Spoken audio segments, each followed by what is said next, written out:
Today, here I am. I'm moving, and I'm moving to a new house and unpacking and packing, and lots of it's happening. So I'm looking at social media, and all of a sudden, I see people acting a fool, losing their mind, talking about some comments Stephen A. Smith made on Sean Hannity's show, and I see this 30 or 40-second clip that was posted, and anytime I hear some comments, what I like to do is I always like to say, what actually precipitated the comment? What set the comment up? What was the question? What was it? And so I want to walk through right now this whole segment, because even when I saw it at home, there were some problems that I had with it from a factual standpoint. So roll it. All right. Now, last night we showed you a clip from my next guest who has a message for the Democratic Party. Here's a reminder. It's much ado about nothing. To my liberal friends out there, all you're doing is showing that you're scared you can't beat them on the issues and the merits. Here now with more. ESPN host, the one, the only, he hates to admit he's a friend of mine. You can admit it. Just say it. My friend Stephen A. Smith is here. Of course we're friends, man. Anyway, great to have you. I thought that was gutsy. I kind of like your podcast because you go off into, other topics besides the area of expertise that you're in, which is sports. Yes. You said that. First, the question I have is, what was the reaction to that? Obviously, I took a lot of heat. A lot of people didn't like the fact that I said it. They wish that I had it. And when I give a damn, I'll let you know. I don't care.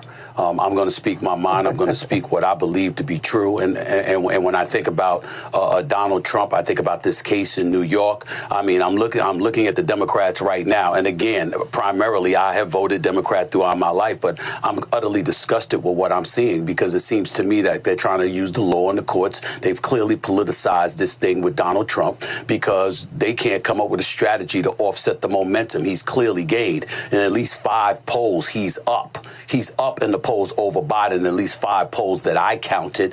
That's the reality of the situation. Despite the counts against them, the indictments against them, being impeached twice and all of this other stuff, he is the presumptive GOP nominee.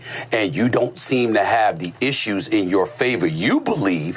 So because of that, you're going to manipulate the system as best as you possibly can to avoid him possibly running for re-election again. That appears to be their strategy, but I'm here to tell you, it's not working. It's not working at all, and to be quite honest with you, I don't mind the fact that it's not working, because I might not be a supporter of Donald Trump, but I want him to lose the right way. I want him to lose because you have better ideas, and you make your case to the American people better than he does.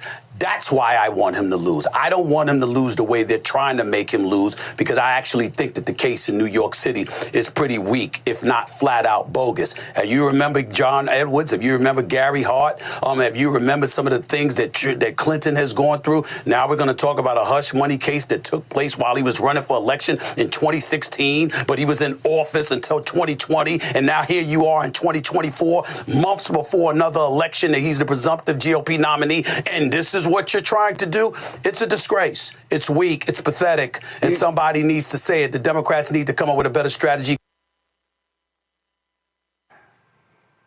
We all can have our opinion on something, but what we cannot have are our own facts on something.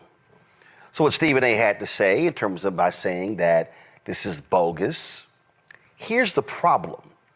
What Donald Trump is on trial for is literally the exact same thing his attorney pled guilty on. Henry, go to my iPad. This is a press release from August 21st, 2018, from the Department of Justice, from the U.S. Attorney's Office, the Southern District of New York. It says Michael Cohen pleads guilty in Manhattan federal court to 8 counts, including criminal tax evasion and campaign finance violations. So wait a minute. If the charges against Trump are bogus, were the charges against Michael Cohen bogus? The facts are the facts. If you break the law, you break the law. Here we have the attorney for Donald Trump who pled guilty to the charges. That wasn't a Democratic setup. No Democrat made Donald Trump illegally pay off a porn star and use his attorney to hide the payoff because he did not want the voters to know about it. Let me remind Stephen A. and Sean Hannity, this happened before the election because Trump did not want the world to know that he paid off a porn star. This is called a fact. So it's hard to call Trump's trial bogus when it's literally the exact same charges that his own lawyer faced that he pled guilty to. So this is not a question of they're trying to get Trump. They got Cohen, and he pled guilty to the exact same thing. Now, when Stephen A. was talking there, he mentioned several people. He mentioned John Edwards, and he mentioned Bill Clinton. Interesting. Henry, go to my iPad. On June 3rd, 2011, this is a press release from the Department of Justice. Former Senate and presidential candidate John Edwards charged for alleged role in scheme to violate federal campaign finance laws. Now, this was, of course, after the fact. Now, remember, he was the VP nominee for John Kerry. He was charged 2011. He, of course, was a former United States Senator. Was this Republicans going after a Democrat, John Edwards, in order to keep a Democrat out of the White House? Hold up. My bad. The date here says Friday, June 3rd, 2011. Oh, a Democrat was in the White House. Oh, I'm sorry. Was Obama president?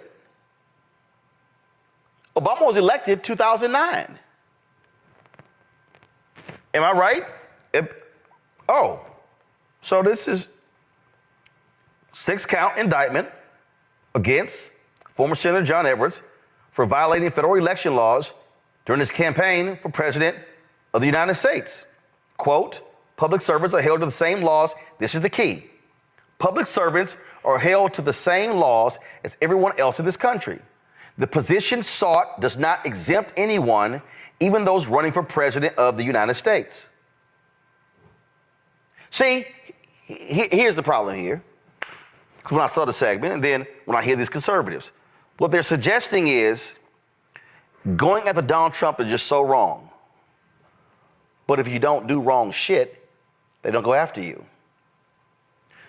Has anyone bothered to remember that there's a reason why he is the first former president to ever be indicted after serving? Because he did wrong shit. Now, Stephen A. also mentioned, well, he did these things before he won, and they waited all this time. That's because there is a document in the Department of Justice, which, by the way, was written under the Richard Nixon Department of Justice, because it was written so he could not get indicted while president, that says you can't go after a president while they're in office. That's actually a DOJ letter. That's actually not a ruling from a judge. That's not a ruling from the Supreme Court. That's not a law from Congress. That is a memo written under the Nixon Department of Justice. These folks are facts. That's the case. Now, the actions of Trump took place before. Guess what? Can't go after him while he's president. You pursue the charges afterwards because he no longer has immunity from prosecution. So that's actually why you waited.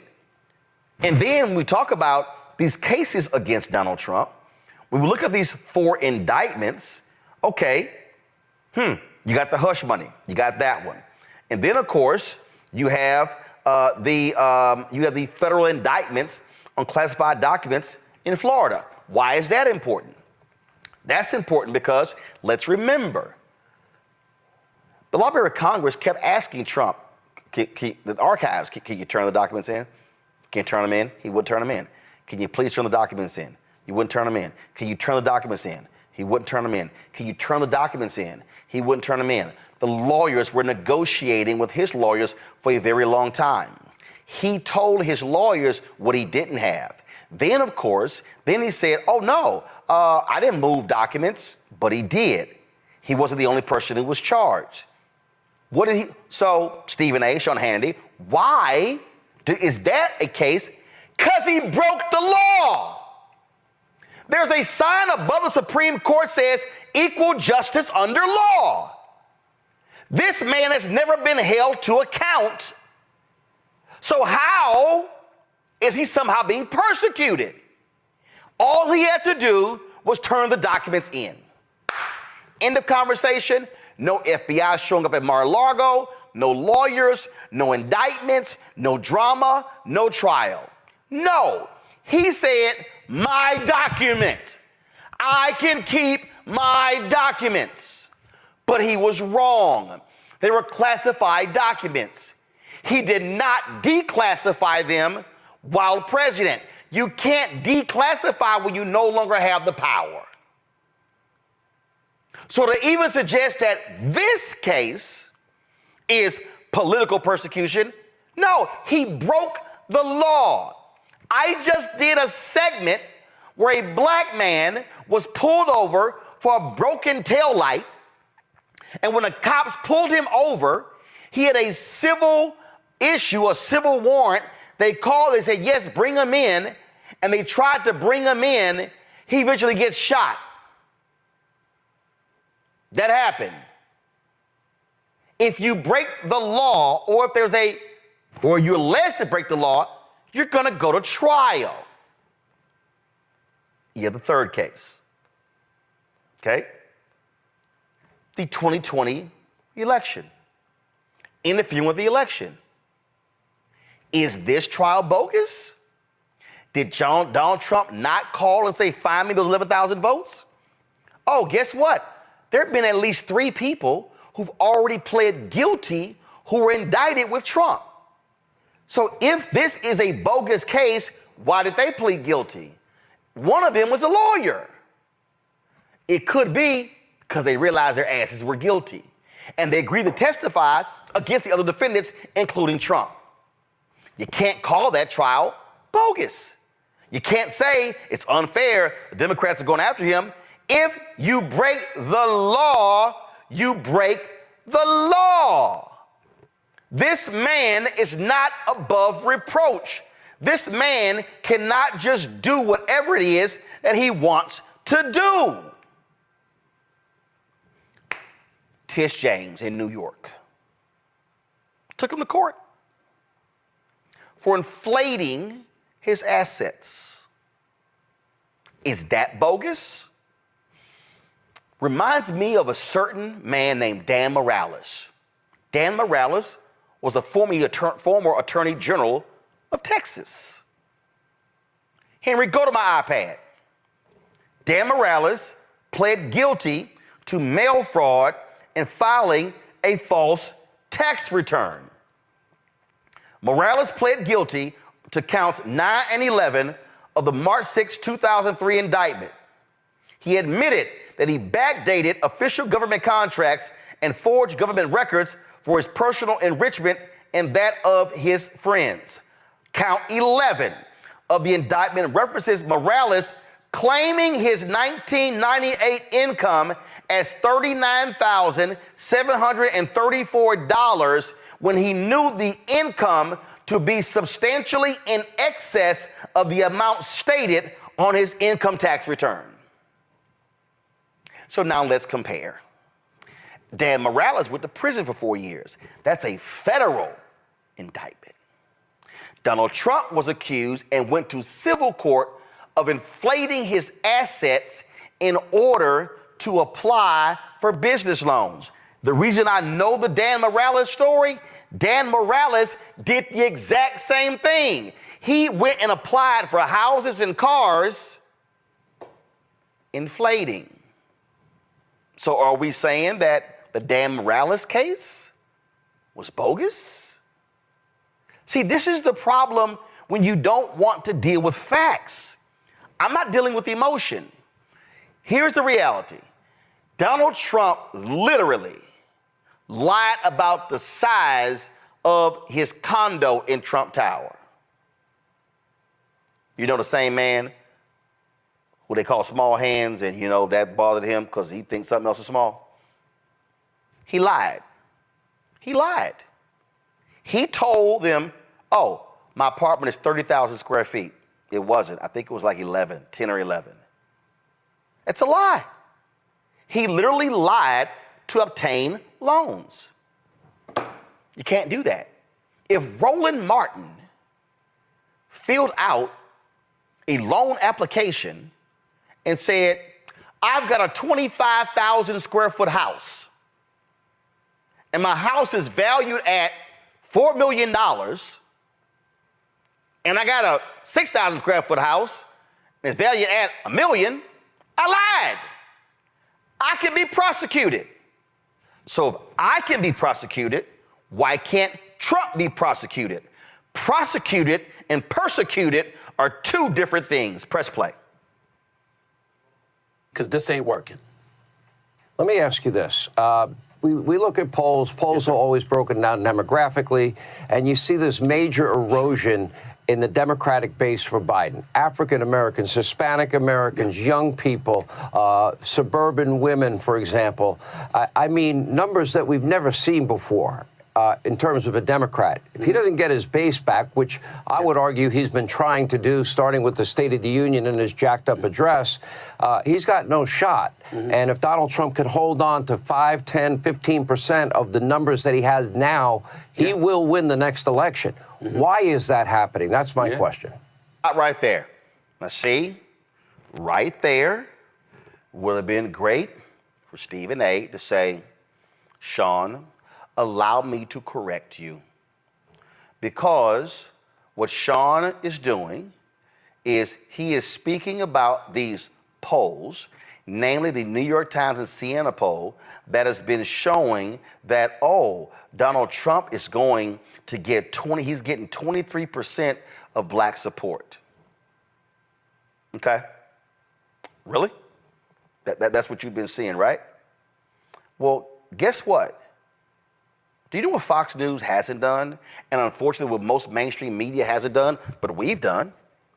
We actually talked to the two black pollsters who did polls that specifically surveyed black people.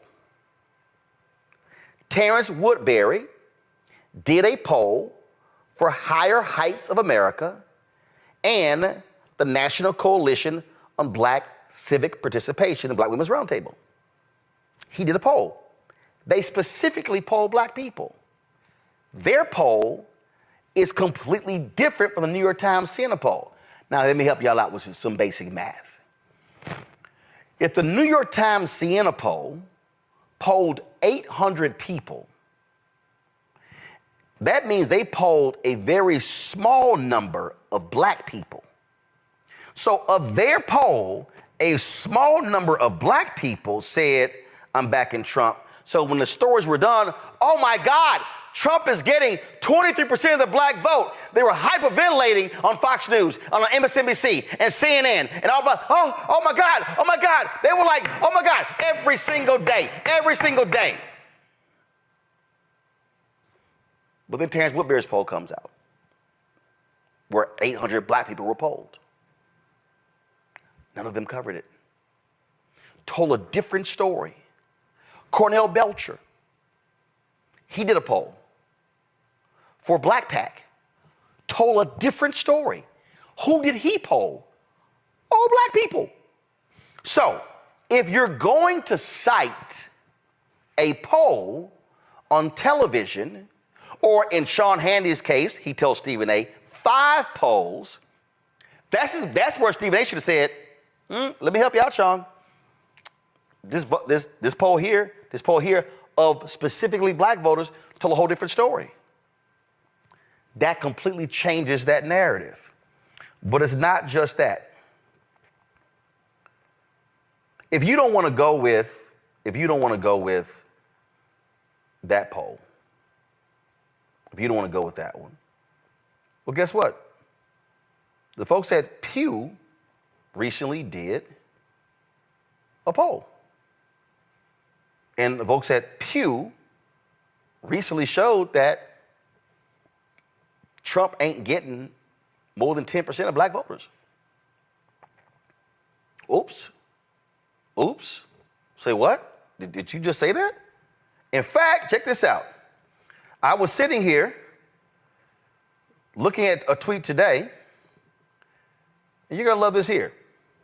This came out, and it shows, and the tweet was, at this stage of the race, the black and Hispanic support for Biden at this stage is on par with previous years. Do you see that orange line? That's the 2020 election. The green line is 2016.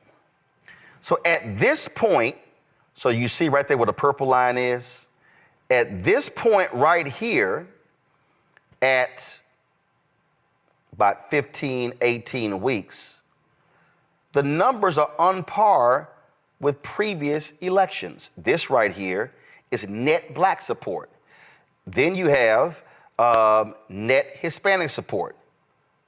So what you now are seeing Biden's poll numbers increase with black and Hispanic voters. Guess what you also are seeing while that is happening? You're now seeing Biden closing the gap in the various battleground states with Trump. Y'all, it's April. So to think that April is going to look like November is crazy. This is why research, studying, examining the issues absolutely matter. Press play. Well, first of all, the streets don't seem safe, and people want safety. We can sit up there and lament, quote unquote, law and order, which is what Donald Trump used to verbalize. But the fact is, the American people like law and order. We want our streets safe. We want to make sure that you've committed a crime, you get to go to jail. You don't sit up there and get arrested and you're out the same day. You don't want to assault people and you're out the same day. That's number one. Obviously, number two, the economy, which is usually number one, because people don't understand this when it comes, especially the black folks. Okay, let me tell you something right now, Sean. When you talk about the economy, to black folks, that means money. To everybody, it means money, but especially to us, okay, who are no longer the dominant minority in this country. Those are the Latinos. When we talk about the economy, we're not talking about, the state of affairs economically or even, the job participation rate. We're talking about the money that you keep in your pocket. When you go to the gas station and it's exorbitant prices, when you go to the supermarket and milk and bread and cheese and all of this other stuff is exorbitantly high compared to what it once was, that is a red flag to a lot of folks because the... Right there. So we want to compare an economy pre-COVID to post-COVID. Sure, we can do that. While doing that, though, we might want to talk about that the black unemployment rate hit a lower point under Biden than it did under Trump. We might want to talk about that more black businesses have been created under Biden than Trump. We might want to talk about The fact that you have corporations that continue to jack up prices, even though the supply chain has been significantly diminished. We might want to talk about those different things. But here's the deal. Even with all of that, the fact of the matter is, when you look at these numbers, and this right here was the Newsweek story that just dropped last week, Donald Trump's hopes of black support stung by a new poll. A new poll has suggested Donald Trump would not garner significant support from black voters in November election. This is the Pew Research poll. It says 83% of black voters favor the Democratic Party, a 3% decline from 1994 when 86% aligned in this way. 12% support the Republican Party. This marks a 1% decline from 94 when 13% supported the party. Y'all, this is the actual Pew Research story. So, here's my whole point. If we're going to talk about black voters and what they are saying, we can't speak anecdotally. We actually got to use data. And the data totally disagrees with the assessment. Press play. Money you keep in your pocket is what tells you whether or not the economy is flourishing or not. So those are just a couple of components that come into the equation. And dare I say something that will probably be termed the most uncomfortable thing that I've ever had to articulate out of my mouth from a political perspective. But I got to tell you something. As much as people may have been abhorred by Donald Trump's statement weeks ago, talking about how black folks, he's hearing that black folks find him relatable because what he's going through is similar to what black Americans have gone through, he wasn't lying. He was telling the truth. When you see the law enforcement, the court system, and everything else being exercised. Stop. Hold on. Because I want y'all to run that back. Because this right here is where I'm like, huh? So what Stephen A is saying, because I actually posted a tweet, then he responded. What he is saying, because see, two things were said at one time. That's why I want y'all to roll it back. Two things were being said at one time. He says that he's not saying that Trump is being persecuted like black people. But so I want y'all to roll it back. I want y'all to play it again, because I'm going to unpack what he just said. Go. That I've ever had to articulate out of my mouth from a political perspective. But I got to tell you something. As much as people may have been abhorred by Donald Trump's statement weeks ago, talking about how black folks, he's hearing that black folks find him relatable because what he's going through is similar to what black Americans have gone through, he wasn't lying. He was telling the truth. When you see the law enforcement, the court system, and everything else being exercised against him, it is something that black folks throughout this nation can relate to with some of our historic, iconic figures. We've seen that happen throughout society. Stop right so there. No matter what. I would have loved to know specifically what historic, iconic figures, because I know Dr. King went to jail. I know Dr. Jim Lawson went to jail. I know that they went to jail, but they did not hold classified documents. They did not pay off porn stars. They did not try to overturn an election. They did not overstate the value of their properties to apply for business loans. So therefore, there literally is no comparison. Press play. What race, what ethnicity you may emanate from.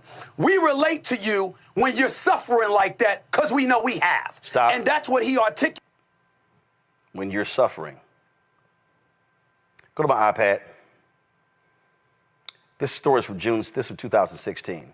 Hundreds claim Donald Trump doesn't pay his bills in full. Dozens of lawsuits allege the businessman didn't pay what he owed. And you go through right here. The small businessman won a bid for a $100,000 grand piano to install in Trump's Taj Mahal. Guess what? Trump refused to pay him, only paid $30,000. Show me a black man who could do that. 200 liens since the 1980s were filed by contractors and workers who said they were stiff. Show me a black woman who could do that. 253 subcontractors on a single project were not paid in full or on time. Show me a black man or a black woman who could get away with that. 24 Fair Labor Act violations by Trump Plaza Casino and Trump Mortgage for failure to pay minimum wage or overtime. Show me a black person who could do that. Show me a black person who could get away with having a fake university and have to shut it down and still run for president and still win. Show me, in fact, show me a black politician who actually, while in office, has refused to pay the bills for security at rallies they had and still run for president. I would love to see him. I would love to see him. Got a story right here. Donald Trump has a long history of not picking up the check. He loves promises unfulfilled and bills unpaid. Yo, please, by all means, show me somebody black who could get away with that. Black folk don't identify with Donald Trump because Donald Trump is not being persecuted. Show me a black person, please, who could be in court and the judge issue a gag order, and then this person violates the gag order. Show me a black person in America who could insult a judge and his daughter and still be walking around free. Donald Trump did that. He did that. Press play. As unpopular as it was, as much as we didn't like to hear it, it's the truth, and there's no way around it. Those are all contributing factors to the state of affairs with the slippage that appears to be taking fold when it comes to President Biden, unfortunately. Back to me. That's simply not true. It's in the data. It's in the data. Black Pact poll, Higher Heights poll, Black Women's Roundtable poll, Pew Research poll. The last four. All of that other stuff was based upon one poll with a very tiny percentage of black people. This is why facts matter. This is why data matters. Not emotion, data. Not feelings, facts. And we know Sean Hannity ain't gonna cite any of these facts that counters Trump's lies because he believes it. One final point I'm gonna make, press play. About racial disparity in our justice system. And you know what, Stephen A.? There has been. You're 1,000% right. Roll that back. Roll that back. I need you to roll back what Sean Hannity just said. You're talking about racial disparity in our justice system. And you know what, Stephen A.? There has been. You're 1,000% right. Now, just for the record. Come back to me. All right. So here's Sean Hannity. Oh, Stephen A., you're absolutely right about racial disparity in the criminal justice system. Well, Sean, tell me the last time you actually covered that. Tell me, Sean, you have actually covered the case of Tara Moorhead, the white woman in Kansas, who for 40 years was putting black folks in jail, was putting black people, again, in jail, made up confessions. She now has surrendered her law license. She's going to get disbarred.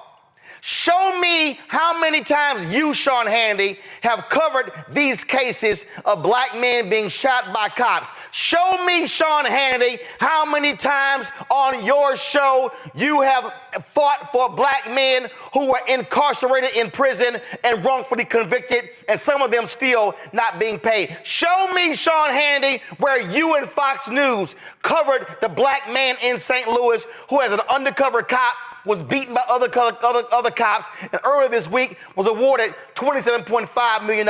Don't you sit your punk ass up there and go, oh yeah, Stephen A., you're right. There is bias in the criminal justice system when your sorry ass never talks about it and never covers it. In fact, you denigrate black people on a regular basis on the network. But no, you only said that because Stephen A. was supporting your position that the trials against Trump are him being persecuted when he's actually being prosecuted. But what I'm not going to do is let Sean Hannity even remotely get away with that when you have never seen them cover these cases. We do this every single day. And I can guarantee you're never going to see Sean Hannity on a consistent basis speaking against the criminal justice system. Because, matter of fact, play it again for the folk who didn't hear it. Just run it back one more time. You're talking about racial disparity in our justice system. And you know what, Stephen A.? There has been. You're 1,000% right. Now, just for the record. Here we go. I was on all your right, podcast, Sean. you're like, well, then you tell me, a... Sean, how many times have you covered black folks being beaten by jailers and by wardens in prisons? You tell me how many times have you covered these sorry, stank, nasty, decrepit prisons in Mississippi and Alabama and in Texas? You tell me how many times have you covered these cases? You tell me, have you covered the case we did earlier of the brother who was shot and killed in Minneapolis and the family filed a federal lawsuit? Tell me, have you covered the case of the brother who was shot in Alabama we covered the other day? Tell me, Sean Hannity, how many times did you do stories on the goon squad who beat 2 black men, sexually assaulted them in Mississippi, and those 6 cops have been convicted on state and federal charges?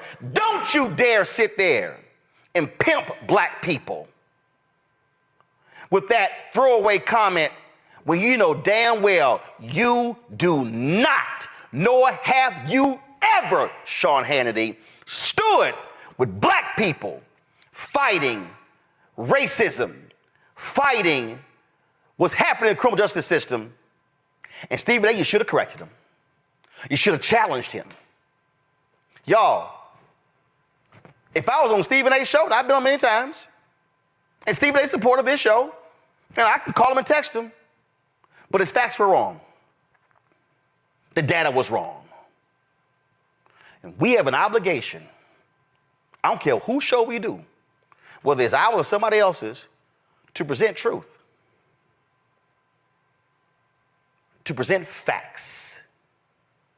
And the reality is, black folks ain't caping for Donald Trump or feeling for Donald Trump, thinking he's been persecuted. Donald Trump is a rich white man who has never, ever, ever been held accountable for his actions. That man started his career on racism. They used to mark C at the top of applications, and that's why the Department of Housing and Urban Development sued them for racial discrimination. That is a fact. Donald Trump was running around talking about illegal immigrants.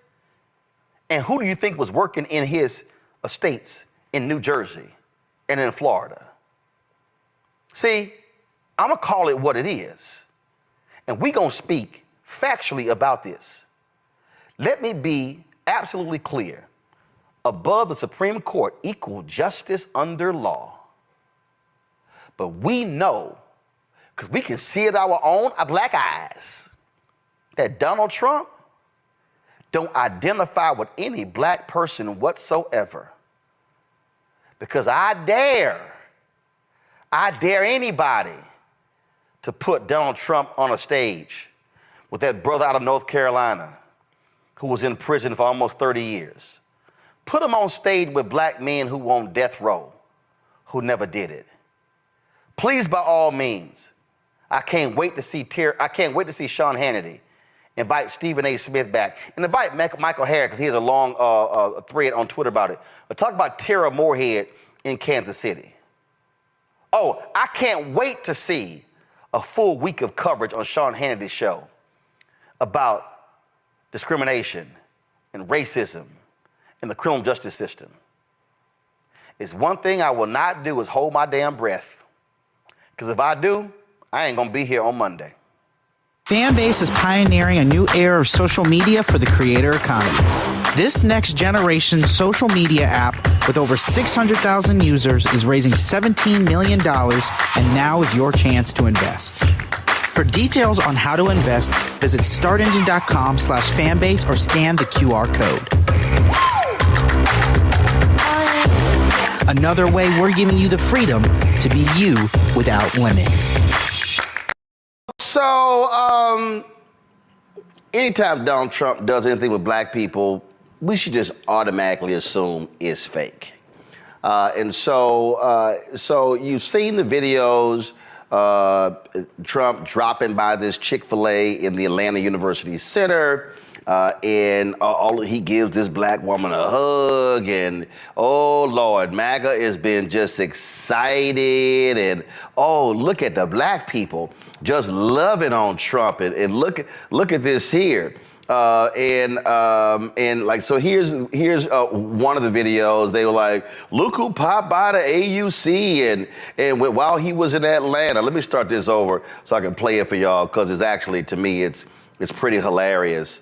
And I'm gonna pull up in a second, so give me try to pull it up.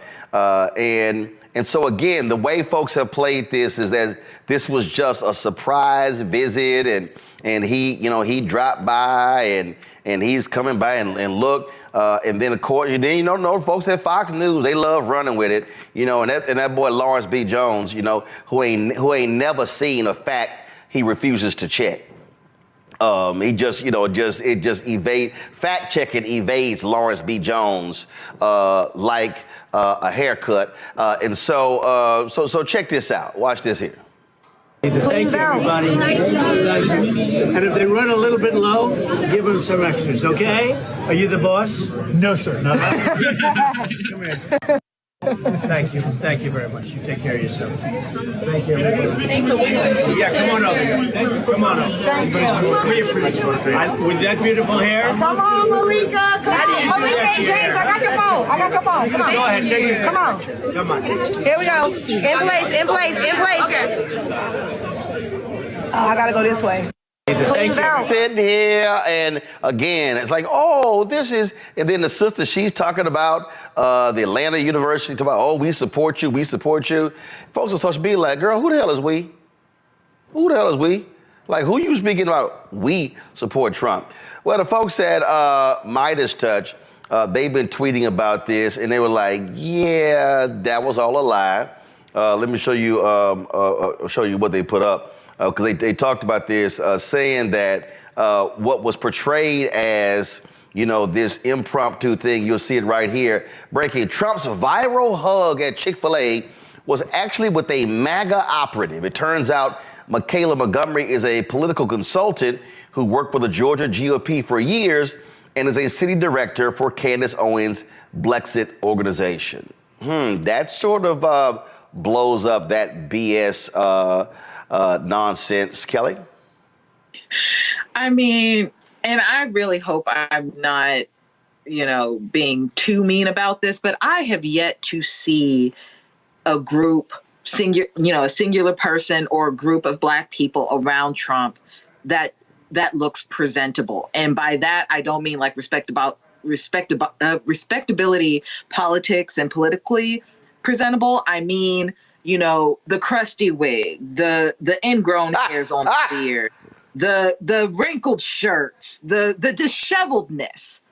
And it's like you scrape the bottom of the barrel of what we represent. And I'm not saying that we're a monolith or anything like that, but it just goes to show you how far and deep inside our trenches you have to go in order to find black people or any race, really, to stand next to Trump in confidence as though it is a good thing to do, as though you should be proud of doing it. That is like my biggest takeaway from seeing this footage and seeing this content. It's like, this is not a representation of black people. This is not what we are about. And the pandering that these black people have been doing, the groveling that I see them doing in order to be accepted by this very racist, very bigoted, very ignorant white man. It's just astounding to me how far some of us are willing to go in order to feel accepted. Here's his tweet here, Trump's press secretary. Michaela Montgomery, who met President Trump at a Chick-fil-A in Atlanta, joined Fox and Friends to discuss why she and so many in the black community are all in for Trump. It was staged. It was a joke, Michael. Come on. That's all it was. It was fraudulent. What do you expect from a guy who gained fame from a reality TV show? And he wasn't the one that came up with the phrase "you're fired." And according to Joanne Reed on MSNBC, it was the producers of The Apprentice who determined who was going to be voted off as well. So this is expected. Remember, 2015, when he came down that escalator at Trump Tower, we found out that those people there trained for him. Many of them were paid to be there. OK, then he came to Metro Detroit. I can't remember whether he was in Detroit or a suburb, but recently he was here in Metro Detroit and visited an auto plant. And we found out that, number one, it was a non-union auto plant, number one. Number two, many of those people who were said to be Trump supporters, they were paid to be there as well. So this is what you get. All right. We have to expose this fraud. And I saw that video today on D.L. Hughley's Instagram page. We have to expose this fraud and these grifters and then present the facts and evidence. Proper documentation ends all conversation. But this is what you're going to get. You're going to get more of this from Donald Trump, who's pandering and can't present any policies that are realistic that are going to help African Americans. Now compare that to what Donald Trump and Joe Biden, Kamala Harris have done, especially with student loan forgiveness that continue today. Now, and if y'all want to laugh, if y'all want to see a straight up minstrel show, okay, watch this. On the campaign trail for one voter who got a big hug from Trump at an Atlanta Chick-fil-A while he met with supporters. Watch. I don't care what the media tells you, Mr. Trump. We support you. Okay, 4 p.m. We've been 4 p.m. Come here, let me give you a hug. Please do.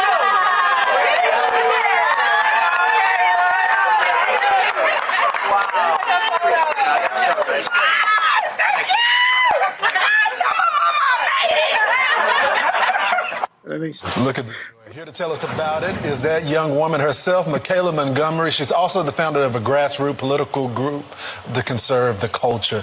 Michaela, I've been waiting for this interview all morning. I've been waiting for this my whole life. And I've been waiting to say both of y'all out y'all damn minds. Matt, now Matt, not only that, he goes there and he lies. He mentions, I've done more for HBCUs than any president in history. Flat out lie. He mentions opportunity zones. Flat out lie. I mean, just lie.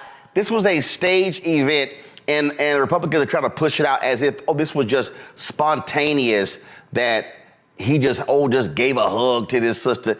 She's a campaign op. Can I yield my time to Kelly? Because I know Kelly wanted to get something in. I'm happy to yield that before I get. Kelly's still trying to go in her appearance. So we got it. It's not just about appearance, Roland. It's just like, for me, I'm about packaging, right? Even if you're an op, even if you are paid to do something and make it look like something else, look good doing it. I got it. But here's my whole point.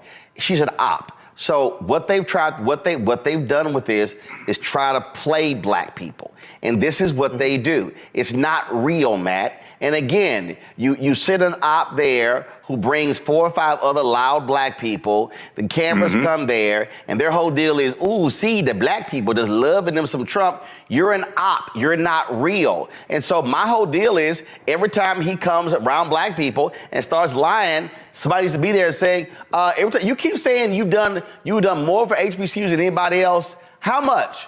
Can you give me the number? Can you tell me what did you do? Opportunity zones. Can you tell me exactly how much of that money went to low-income residents, people of color? Please let me know that. They can't tell you. No, they can't. And that's why right now we need that brother with the viral video. Why you always lying? Why the fuck you lying? Right? Notice I saying those partials right. But in any event. First of all, you talking about my man off script. You talking about Scotty. So yeah, go ahead. Hilarious. That joint had me dying. But in any event, here's the thing. Not only are they lying, it's like we have short memories, because this is the same person who took out a full page ad calling for the death penalty in response to the exonerated 5. So, 30 years later, to be acting as though you are a friend to black people, or that you have, black support in larger swaths than those who are paid or otherwise incentivized to come and support you, is flatly dishonest. But the thing about this is we see Mr. Trump doing this in not only as it relates to true political events, but selling Bibles. Like, bruh, come on, you are the person who least lives the edicts of the Bible, but you're selling Bibles.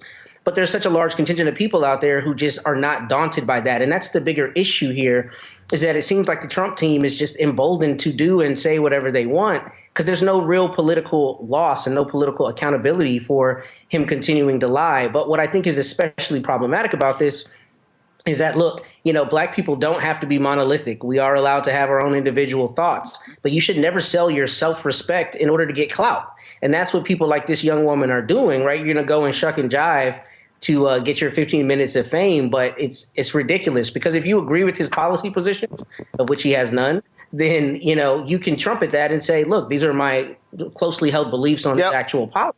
But that's not what we're seeing. We're seeing political pageantry, both from those pandering to him and Mr. Trump and his team pandering to black people with high top sales and Bibles. It's also no shock when you have Lawrence Jones who will go on Fox News and just blatantly lie and just act just like when he had that other fool with the dude who supposedly was with BLM in Vermont. The most softball of softball interviews, and the dude was just straight lying the whole time. And so, Lawrence, do a fact check. I mean, bump it to a fact. I mean, okay, maybe you don't search for one, but like bump into a fact one day. But again, that's what you see, because what they love to present to their mostly white Fox News audience, hey, here are the blacks. Look at the blacks who are supporting Trump. And I'm going to say this here again for the low information voters out there, the people who don't pay any attention, all of y'all who thought these checks were overflowing to the black community when Trump was there, just want to remind y'all that was COVID. Just want to remind y'all of that. So if y'all actually think that Trump is just going to be flowing checks to the black neighborhood if he actually wins, y'all all need to be drug tested, because it ain't happening. And all of you are going to be in for a massive rude awakening when there comes more tax cuts for the rich and he leaves your broke asses out to dry, like he's done Giuliani, like he's done everybody else who stood with him. But y'all go ahead and play that little game and actually think Trump has your black back. No, he plans on sending your black ass back to somewhere else. Because as he said, why can't we bring in more people from Norway, from Switzerland? What he's saying is white people. Just so y'all know. Fanbase is pioneering a new era of social media for the creator economy. This next generation social media app with over 600,000 users is raising $17 million, and now is your chance to invest. For details on how to invest, visit startengine.com/fanbase or scan the QR code. Another way we're giving you the freedom to be you without limits. All right, folks, some breaking news just months after it was announced that he would become the new president and CEO of the Rainbow Push Coalition, founded by Reverend Jesse Jackson Sr., Reverend Dr. Frederick Douglass Haynes III announced that he is abruptly resigning as head of the organization. This is a statement that was released about an hour ago.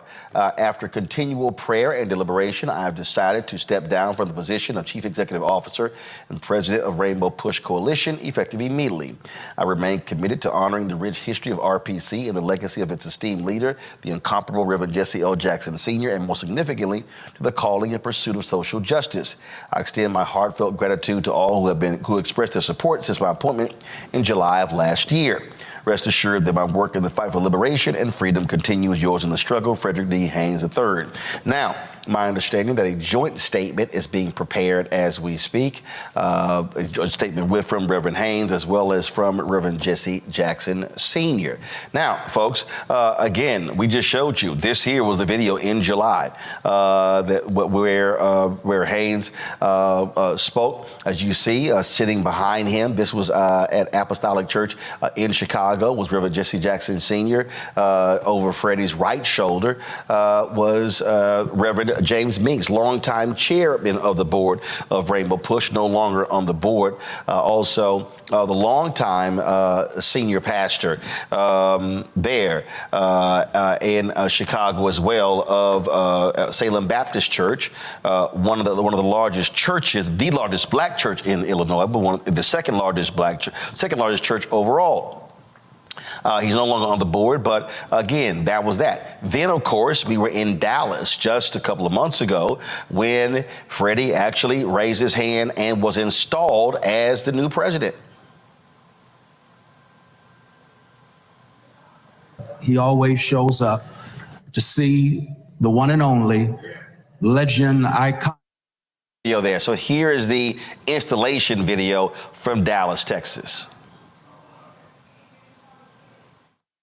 Founded by Reverend Jesse L. Jackson Sr., Rainbow Push has a rich history of challenging and transforming systems in the pursuit of liberty and justice for all.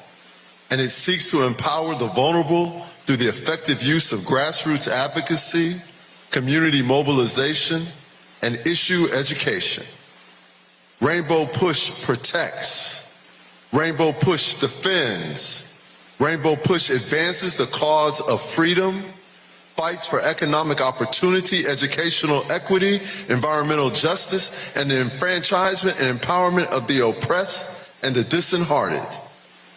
Therefore, it gives us great honor and joy, Reverend Dr. Frederick Douglass Haynes III, to announce that you have been tapped by the Reverend Jesse Louis Jackson Sr. himself, confirmed by the boards of Rainbow Push, to serve as the second president of Rainbow Push. Will you please come forward?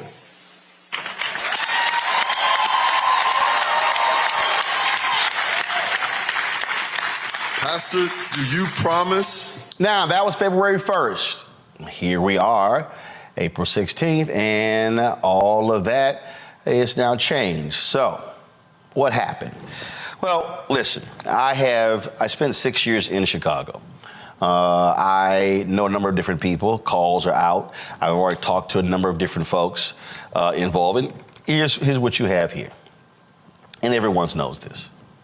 And this is not breaking news. The reality is Rainbow Push Coalition is all Reverend Jesse Jackson Sr. The idea that Reverend Jackson was going to step aside, not going to happen. And so this is really a fundamental question that Reverend Jackson has to answer, his family has to answer, and the Rainbow Push Board of Directors has to answer, because the reality is he makes the call, not the board. They're going to have to make a decision, and that is, how do you want to truly honor the legacy of Reverend Jesse Jackson Sr.?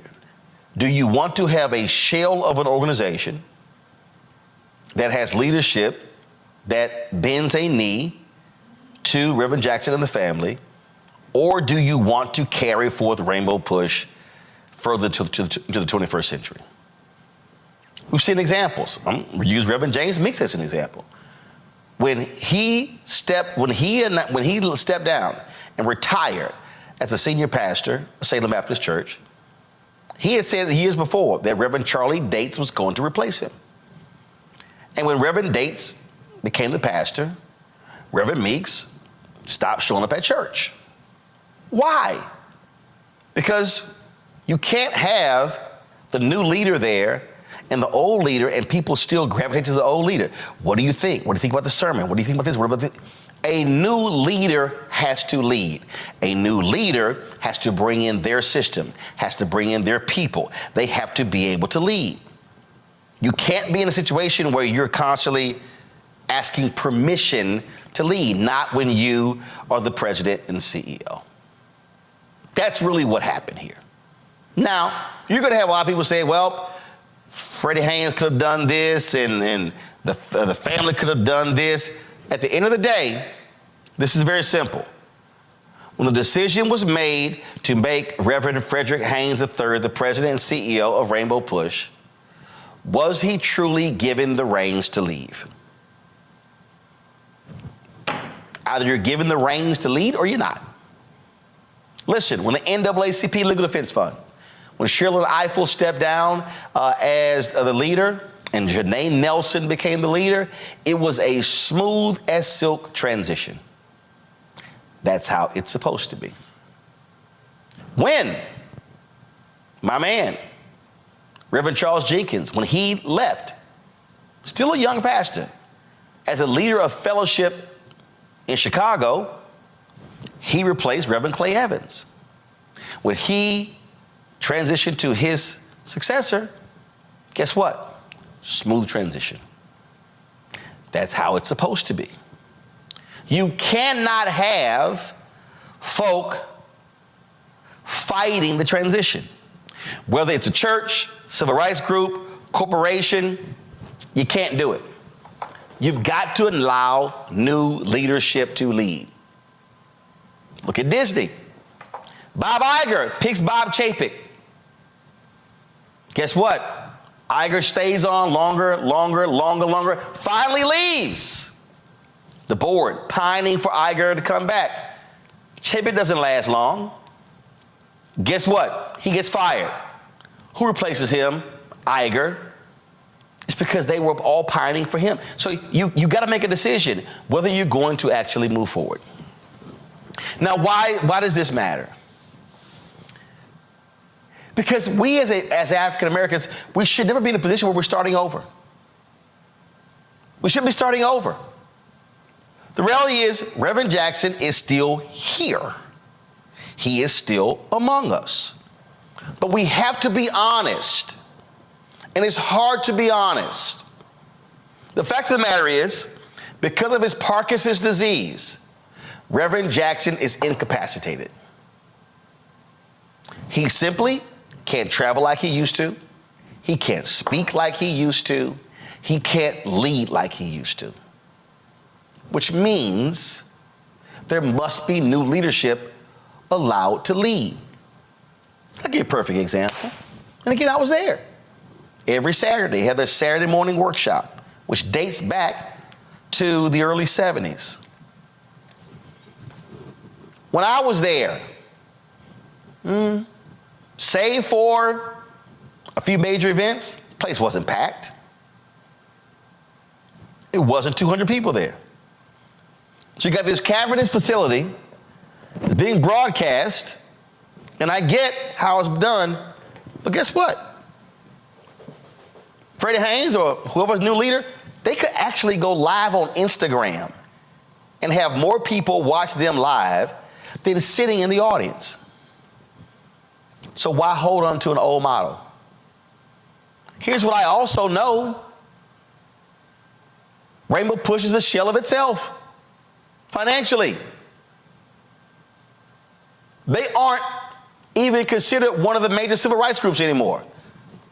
I'm just being honest. And so tonight, there needs to be some serious soul searching by everybody involved as to what are we doing here? Are we a museum organization or are we an active civil rights organization continuing to do the work of the people? There are very good examples of egoless transitions where it's done right. I'll give you another example. Bruce Gordon, he was a black man who ran a $24 billion division of Verizon. He became the president and CEO of the NAACP. He lasted a year, but it really wasn't a year. He went to Julian Bond after 1 week and said, this is not going to work. I'm out. They convinced him to stay, but here's what happened. There was friction there between Julian Bond, who was the board chair of the NAACP, and Bruce Gordon. Now, if you're Bruce Gordon and you direct report to the CEO of Verizon and the board, and you ran a $24 billion division, the NAACP budget is chump change. But you had Julian Bond, who wanted to control and run the organization. Even when you have a president CEO, the chair cannot do that. The leader has to lead. I've run 3 black newspapers. And every black newspaper that I've run, every single one,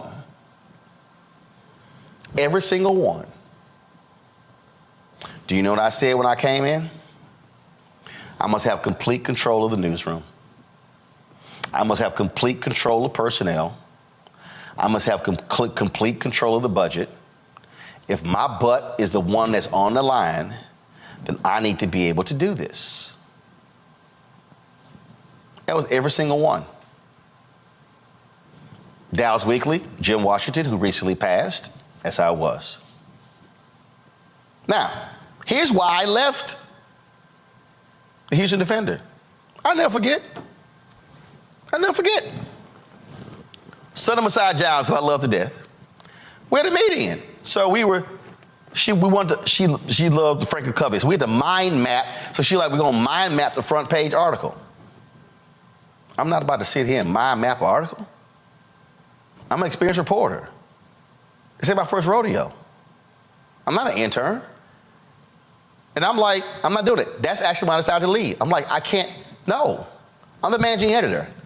I'm not sitting in a meeting mind mapping an article. Not when I've already been a county government reporter in Austin, a city hall reporter in Dallas, the managing editor of the Dallas Weekly. I'm not doing that. Not when I got awards on my shelf. Not when I was the co-lead writer of the Fort Worth Star-Telegram, when the Alfred P. Murrah Federal Building blew up, and I had the front page byline for the first 4 days. I knew my experience. I wasn't going to do that. But guess what? She owned the paper. It was hers. She should be able to run it the way she wants to run. I got to go. So what we have to understand,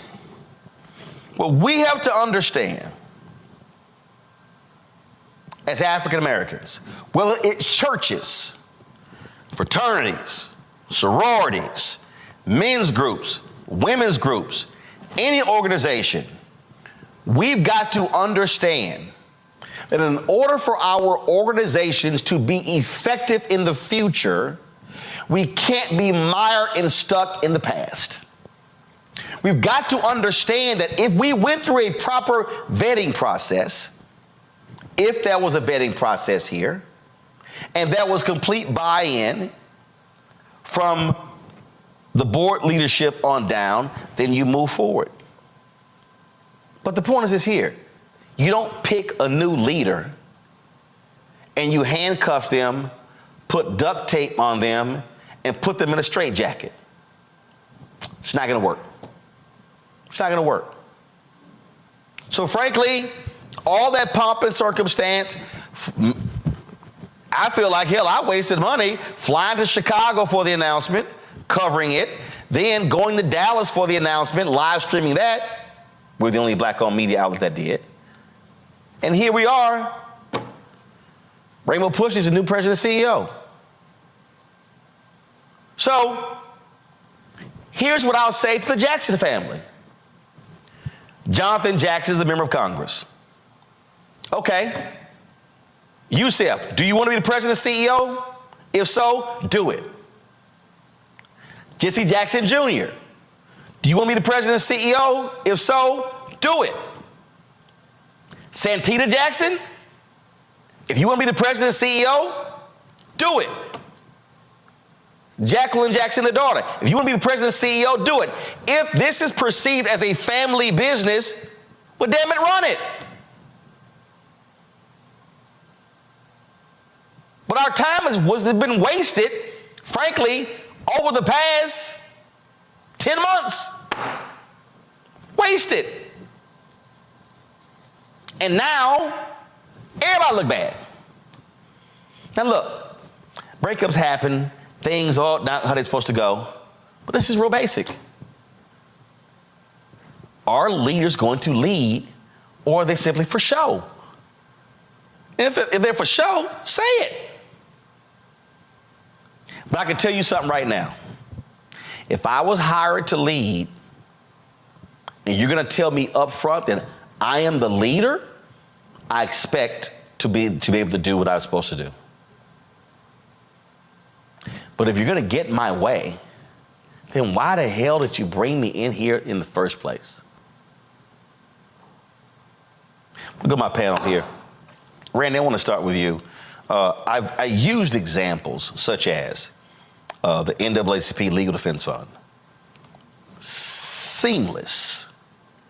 Going from Sherilyn to Janae. Seamless. Not an issue. We've seen other examples. Seamless. This is messy. This is not a good look.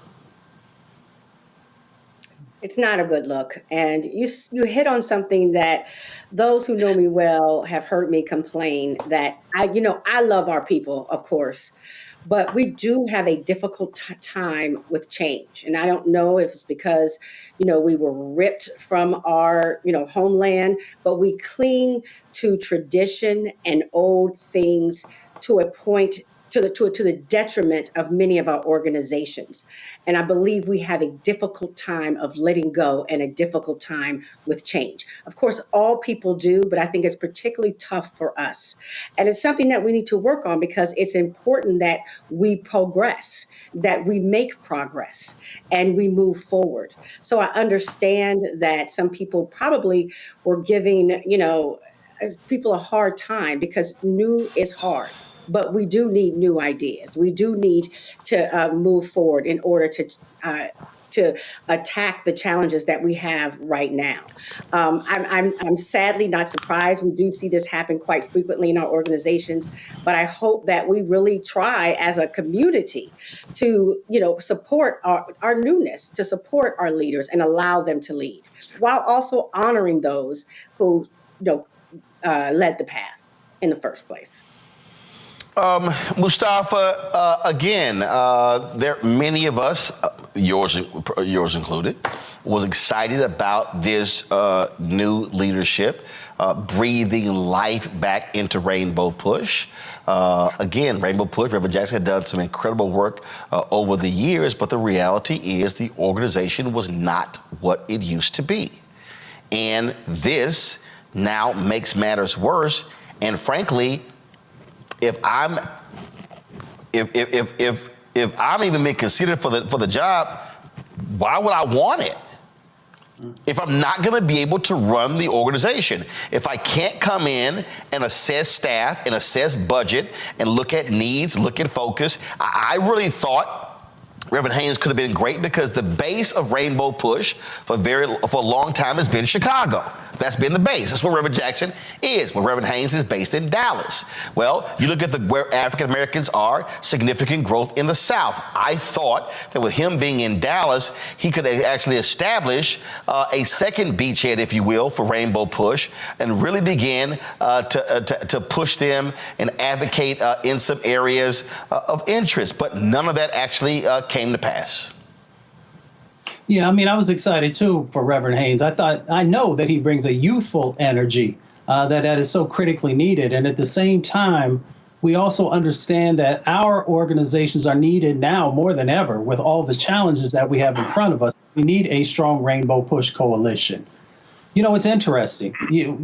People often talk about succession planning, but oftentimes they're not serious about that. They want certain elements of it, but when it comes to the fullness of turning over responsibility to the next leader, then as we've talked about, people kind of get funny about that. And, they have an opportunity in this moment to actually attract younger people, to get that energy that's going to be necessary for us to fight the battles that we have in front of us. But one, you've got to be able to find the right leader. And right now, if somebody sees what currently has kind of played out in front of us, a lot of the top folks will probably say, you know what, there are some other choices out there. Now, of course, there is the historical aspect of Rainbow Push and people wanting to be tied to that. But, this is a different day. There are numerous opportunities that are out there, and, top folks will have choices. So I wish them well. Of course, I wish, Reverend Haynes well. But we've got to get serious about making our organizations 21st century organizations. And that means that new leadership has to come in. We can honor our elders. We can honor those who actually help to, move the path forth. But at the same time, we're going to have some folks who are bringing some new innovation and ingenuity into. We've got to be able to embrace. Look, the reality is, you take Joe.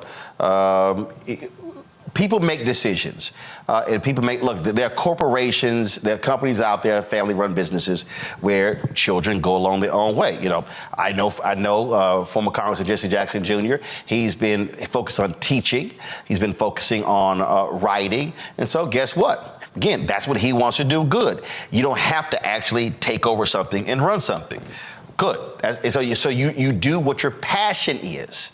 And so you do what in any other child. So but what has to happen here, and again, and I love Reverend Jesse Jackson Sr. dearly, but the reality is this here. Reverend has to let go. Reverend has to let go. You have to let someone lead. And again, this is not a question of, okay, and trust me, they're going to be, well, did Freddie do this and he didn't do this? Bottom line is this here.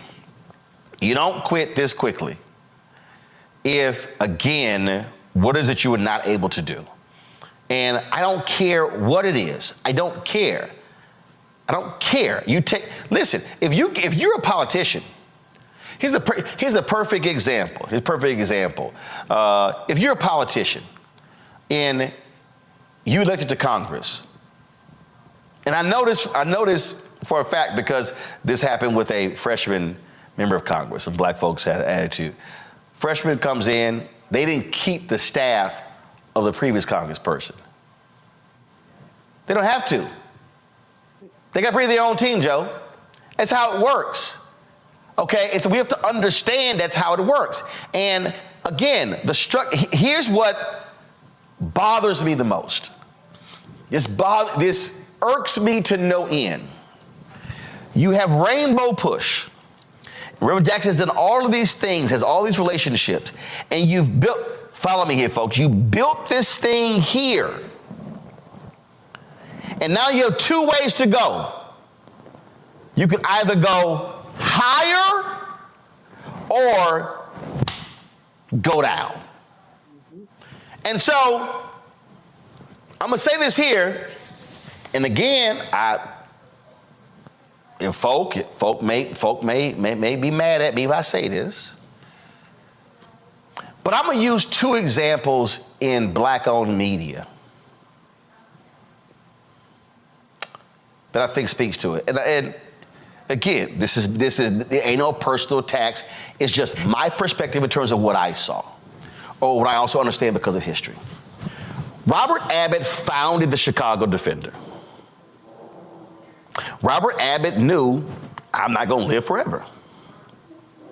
So what did he do? He trained his nephew, John Sinstack, to take over the paper and to elevate it. That's exactly what happened. He picked his successor, trained his successor, and then put them in charge to elevate the product. When Sinstack health was failing, he didn't do that. When John Sinstack dies, guess what? The paper is in disarray. Family fighting, who's gonna buy it, what's up? That thing was in the course on and on and on, and it was awful. That's what happened. That's what happened. John H. Johnson ran Ebony Jet with an iron fist. The reality is when John H. Johnson passed, the company was in distress. Why? Because he didn't embrace the internet. Ebony was far behind everybody else because they did not embrace the internet when John H. Johnson was publisher. So all those years building it, and then it comes crashing down. Now Ebony is a shell of itself. This is what I routinely say about black organizations, black companies, you name it. How do founders position the business or the organization for success when they're no longer here? That's how I determine your greatness as an organizational leader. Not like how you led it, but how you left it. Joe? Yeah, I mean, you know, if you're running in a relay, and there are several of you, once you pass the baton, by definition, once you've passed the baton, you know, you slow down because you don't have the baton anymore. Theoretically, whenever that person that is to carry on the baton got on board, there should be some unanimity about the goals, right? And that's why they took over. And maybe it's the goal that the person that had the baton wanted it to be. But he might wear different shoes. He might have a different running style. He might be a different height. He might have super long legs. He might have short legs that go like this, but you still get the job done. So at the end of the day, what has to happen, whether organizations, I've seen this happen with law firms. You know, people who, you know, want the firm to die with them. If you want that to happen, that can happen too. Or if you want it to be something even you didn't think it would be. By definition, you have to embrace the future and what's going on around the corner. So the question becomes for Rainbow Push, notwithstanding everything that Jesse Jackson has accomplished, we all understand that that's the part we know. We understand his impact. We understand that Barack Obama has him to thank. We understand the things that Rainbow Coalition has done, Rainbow Push. But the question is, can it stay relevant? And by definition, whatever organization, there's no disrespect to that organization or to Jesse Jackson to say that you've got to be able to turn a corner. We all know that if Brother Haynes has come off this quickly, then there's a problem. I mean, you know, the formal installation was a couple months ago. So, you know, just like the same fights that happen between organizations, you know, young and old, you know, everybody kind of wants to hold on to power and how it's perceived. Sometimes in the black community, when it comes to civil rights, we want to be the contact person. This organization wants to be the person. We want to be the one that people have to pass go to. But Reverend Jackson has to embrace the future. It's interesting that none of his kids are taking it over. Maybe they wanted something different, and that's fine. But when you put somebody in place to let them lead, make them accountable for leading, but let them lead. Let it go, because at some point, that's the best part of this thing, is being able to let something fly and become something that's going to battle, you know, connect with all of the challenges of tomorrow. And Rainbow Push has done too much in the past to not have a future. But you have to put the right people in place. You have a moral center, like a civil rights organization would. Brother Haynes does that. You have some clear goals, theoretically. There's no reason that you can't let go other than to say that you don't want to, and that's too bad. I mean, and look, I mean, and again, y'all, I'm very clear in terms of how I feel about Reverend Jackson, and you know what people have always said. Let me just be real clear. And Reverend ain't never letting go. Reverend ain't never. That I can name y'all 100 people, 1,000 people. But that's the case. But this is what I will say to Reverend and anybody who's around him. The reality is, you got to. The greatness of the way you truly honor a founder, the way you truly honor a founder is not to talk about them in an historical context. You honor a founder by talking about them in a present day context. Al Newharth, who was the CEO of Gannett, he is called the founder of USA Today. USA Today still exists. Now, it's not the same as it was in 1990, in 2000, or even 2010. But today, because it still exists, Al Newhart's name is still mentioned as the founder of USA Today. The family that owns the New York Times, same thing. Even when you talk about the Washington Post, although Jeff Bezos owns the Post, they still reference Katharine Graham. They still reference her father because that's the history of it. So therefore, the Post is not being discussed in an historical context of what was. It's being discussed within the context of what it is. Now, folks might say, well, when Katharine Graham ran it, this happened with the Pentagon Papers, this happened with Watergate, but it still exists. So what I am saying is, the worst thing in the world is for black people to invest time, energy, money, prayers into building something and then all of a sudden, watch it collapse. No. Powerful institutions outlive founders. Powerful institutions are constantly in pursuit of evolving, changing, and building. And that means that there might have to be a radical departure from how things used to be in order to now operate in a new system or in a new paradigm.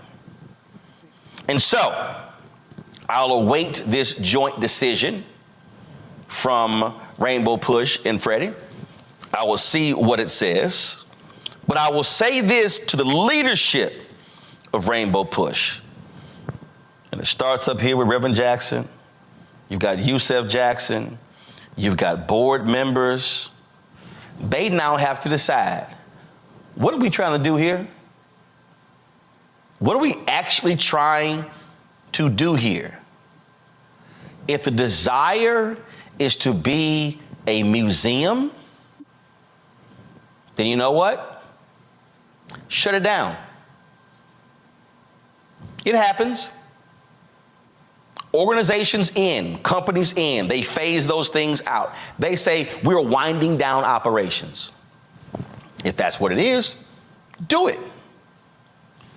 But if the objective is for Rainbow Push Coalition to be here for another 50 or 100 years, then they're going to have to accept the reality that it means allowing new leadership to come in and lead, not follow, not trail behind, but lead.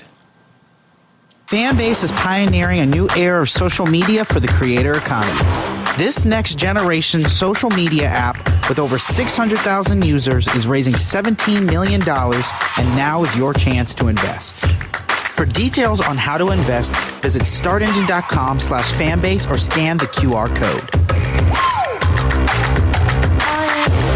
Another way we're giving you the freedom to be you without limits.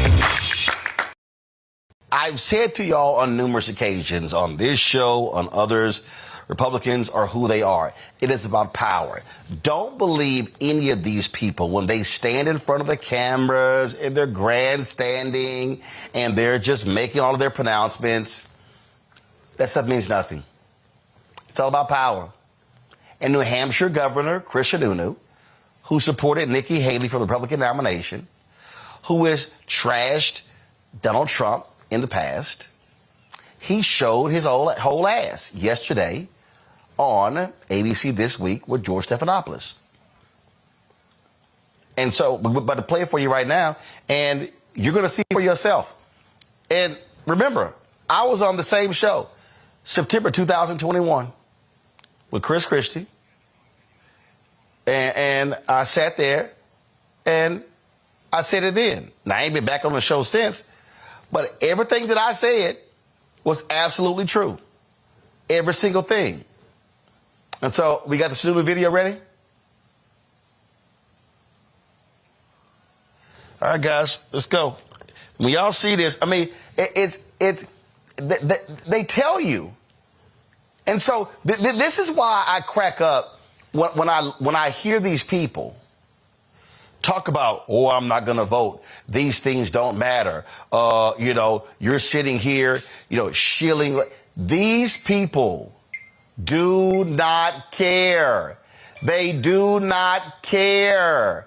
It's all about control. Watch. Governor Chris Sununu, who worked against Donald Trump during the primaries, has now endorsed the former president. Governor, thank you for joining us this morning. You bet. History being made tomorrow, that criminal trial. Will your support for Donald Trump continue even if he's convicted in Manhattan? Yeah, this trial is not going to have major political ramifications that a lot of people, I think it may have. And when it comes to these issues, people see it more as reality TV at this point. They really do. And so, you know, whether it's a conviction or what that conviction looks like, a lot of folks, they conflate all four of these different trials that he's in. I don't think it's good that he's going to be in the court, have to be in there probably 3 days a week, you know, for a number of weeks. That takes him off the campaign trail. He'll probably go back on the campaign trail and almost like rehash what's going on. He'll try to victimize it, and that has worked for him, right? I mean, this has been going on for over a year, and his poll numbers never seem to go down because of the issue. Well, yeah, you're going to politics, though. I'm asking you about right and wrong. You think you're comfortable with the idea of supporting someone who's convicted of a federal crime as president? No. I don't think any American is comfortable with any of this. They don't like any of this, of course. But I mean, when it comes to actually, you know, looking at each of these trials as they kind of take place, whether it's this year or next year, or as they kind of line up, right now this is about an election. Right? This is about politics. That's what people are judging this on. And the ultimate, you know, decision will be in November to see where people are. But for months and even over a year, we've heard that these are the things that are going to bring Donald Trump down. It's not. And to think that the American public is going to be massively swayed by this, politically or otherwise. But I'm asking whether you're going to be swayed by it. You're a governor. You're an elected official. I'm asking whether you're going to be swayed by it. Yeah, look, nobody should be shocked that the Republican governor is supporting the Republican president. You know what the real story is? The average American that has gone from Biden back to Trump, the average American that is feeling inflation and all these other issues, that says, look, through all this, whether there's a conviction or not, we want a culture change in Washington, D.C., and will continue to support the former President Trump. That's the real story, right? That Trump is leading in the polls across America in a lot of these different polls. So no one should be surprised by my support. I think the real discussion is, you know, America's moving away from Biden. That's how bad Biden has become as president. There's just no doubt about it, right? You can't ignore inflation. You can't ignore the border and say that these issues in the courthouse are going to be the one thing that brings Biden back into office. It's not going to happen that way. Y'all heard all of that? Utter, flat-out nonsense? This is what I said on the same show, September 2021. I appreciate the speech, Governor, but the reality is this. You have to admit, Sarah, you have to admit the role that you played in putting the person in leadership who is driving conspiracy theories. It's one thing to condemn them after the fact, but you have to own up to the role that you played in putting the person in power. The time we both ran campaigns against No. Let me finish. First off, I don't finish anything to you. Can I finish? First off, I finish to you. And second, I ran against Donald Trump in 2016. You also coached him for the debate, sir. You ran against, here's the deal, you ran against him. But when a person has principles, morals, and values, they do not support them even if you lose. And what they say is, I choose patriotism and the country over party and power. And the problem was too many Republicans chose power in riding with Donald Trump as opposed to patriotism in America. I'll sleep fine tonight with you judging my morals. Well, guess what? As a voter, as a voter who has 13 nieces and nephews, what I also want to see in America are Republicans and Democrats who have the guts to stand stand up to narcissists, to folks who lie, to folks who sit here and lead a country in the wrong direction. And what that man has unleashed on this country, any Republican who stood with him has to own it and accept the role that they played. Yeah, well, that's fine. I'll accept the role that I played in the 2016 election running against him, and I'll accept the role. Let him finish his point now. Let him finish his point. And I'll accept the role that I played in my belief that Hillary Clinton was not the right person to be president. We all get to make choices, Roland, in this democracy. I made my choice. I'm on record of my choice, and I'm not walking away from my choice. But it does not preclude me from being able to be critical when the person that I did support does things that I am against. And so this false choice that you're trying to set up, it's a false choice, and one that the American people are not going to buy either. Here you go, the false choice. Renita, these people, again, it's power. They do not care. They do not care if this man is paid off a porn star. They do not care that he grabbed women by the vagina. They do not care how shameful, despicable he has been. They do not care about his racism when it came to housing. They do not care how he lies. They do not care how he crapped on our troops who lost their lives, and how he called them names. General John Kelly, 4-star retired general, of course, Gold Star family member, talked about that as well. This is who this man is. They do not care. So I need all the people who are sitting on the fence, who are talking about, oh, you know what? I'm not going to vote, to understand these people don't have morals or values or principles or ethics. They are going to enact some of the most gross, disrespectful, shameful policies that are going to have a negative impact on African Americans and others. And people better understand there's no such thing as a bottom with Donald Trump. It doesn't exist. It goes lower than the ocean floor. Well, Sununu, in what he said, actually let the cat out of the bag, which we all knew, which is it really doesn't matter what Donald Trump does. They're going to support him. And I think that even includes him being convicted in any of these cases criminally, being convicted of felonies or anything. It doesn't matter. They're still going to vote for him because they're not voting for him based on his actions. They're not voting on him based on morals. They're voting for him because they know that he will continue to do what it takes and be very bold about holding white supremacy intact. They are voting to keep whiteness together, and they know that that is what he will do because that is what he campaigns on. And so I think, and this is what I was saying earlier about, why it's important that he's held accountable, is because when you look at the average poor white person here in the South, the Southern strategy for the most part still works. They know Donald Trump doesn't care about them, and they know that he's not going to do anything to help them. They know that. But what they are banking on is that if he gets reelected, he will keep whiteness intact for the most part, and the benefits of white supremacy. And so even if they are not going to have any money, and even if he's not going to do anything economically for them, even if he's not going to do anything to make their life better, at least they will still be able to hold on to whiteness, and that can buy them simple benefits like not being harassed as much by the police, not being over incarcerated the way that our communities have been. That can buy them having an easier day in court if they do have to go to court for something. There are still things that don't cost money that whiteness can buy, and Donald Trump is basically advertising and campaigning on that he's going to make sure that those things stay intact in this country, and that's what Make America Great Again is about. So, and Julian, this is where people make the mistake, where they believe that we're operating by a set of rules. They believe that, the person does this. When the man trashed Senator John McCain as a POW and Republicans clapped, okay, that was it. They were done.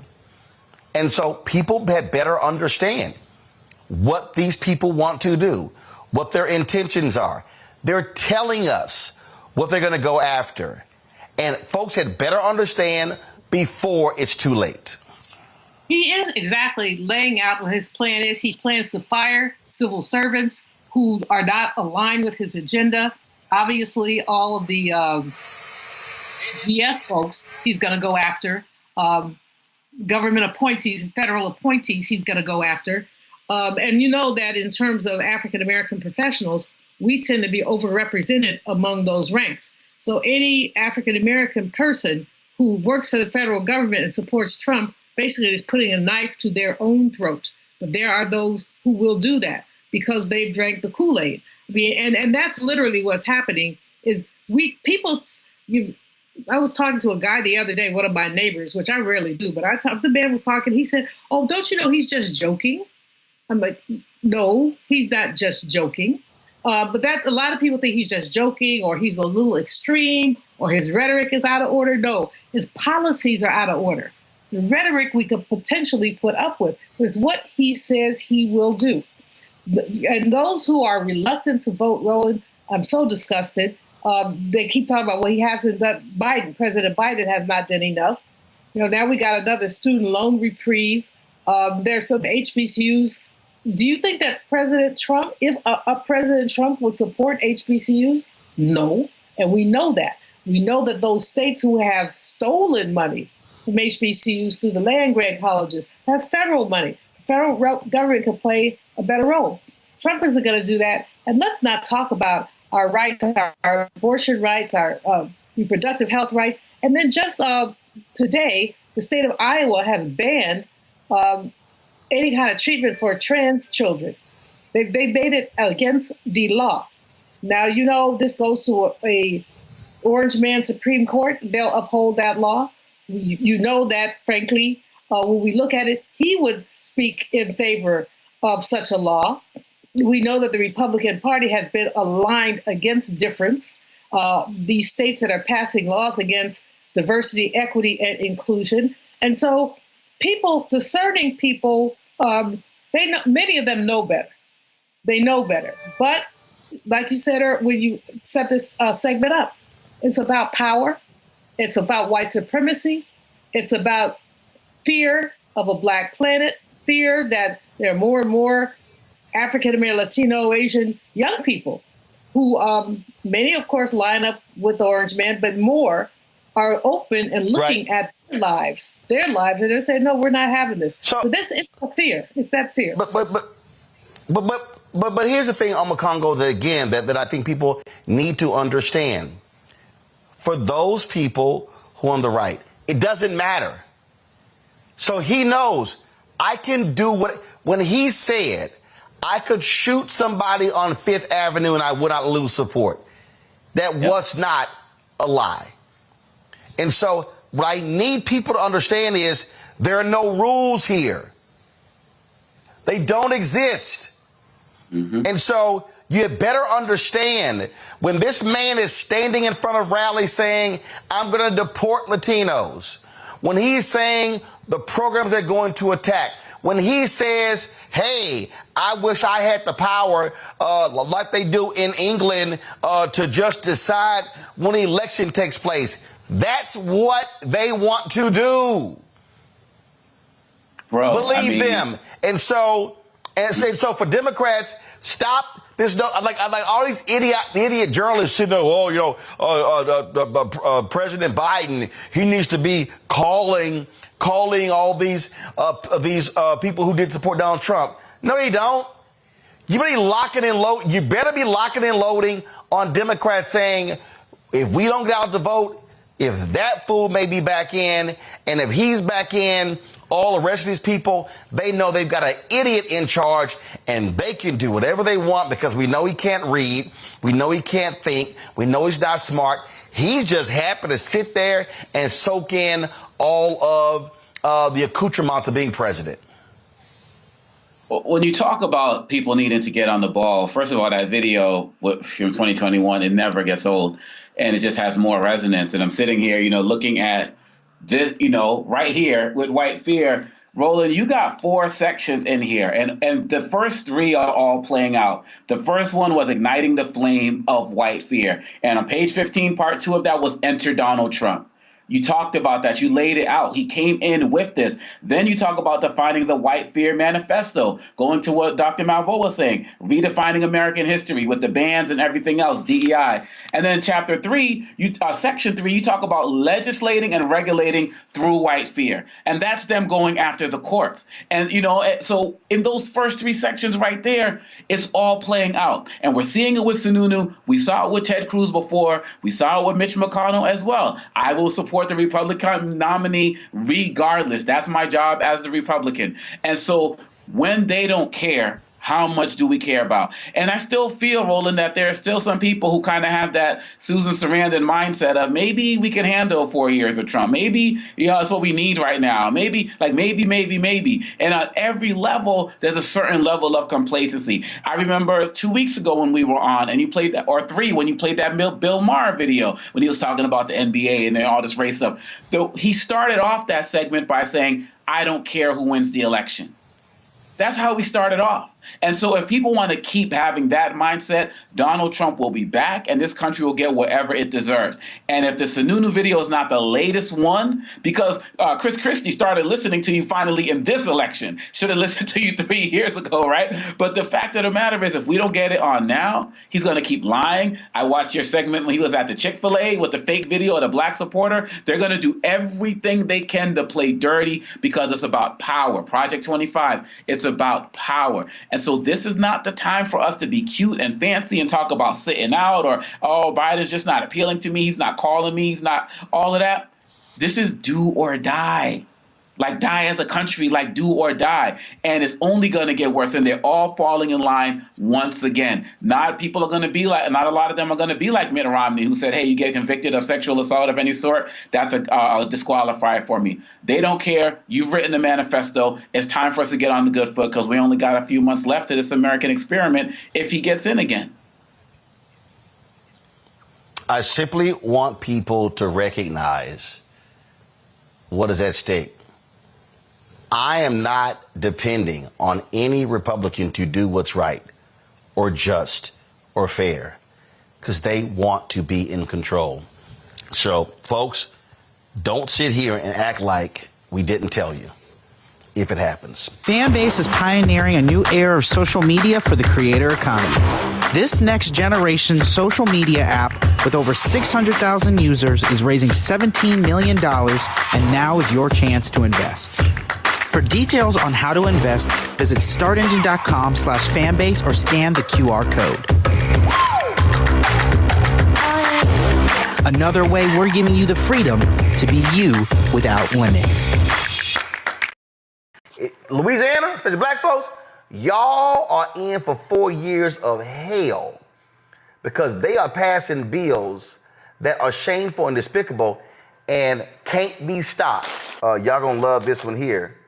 Roll a video. 108, resisting an officer. For those people who are driving an automobile and is unable to produce identification, the officer can effect an arrest to be able to put the individual in an identification system so they can ID the driver. So again, if I do not have my identification, what will happen to me today? Under currently, under the passage of your bill, is if and the officer believes you're not giving the correct information, you can't produce identification, and he can't verify what you're telling him, that he has the ability to effect an arrest on you so he can identify you through a computer system that we use based on fingerprints. So you're adding the fingerprints to this situation. So if I give him my name and he does not think I'm giving the correct information, then he will arrest me. Yes, ma'am. During a stop. So what would that look like?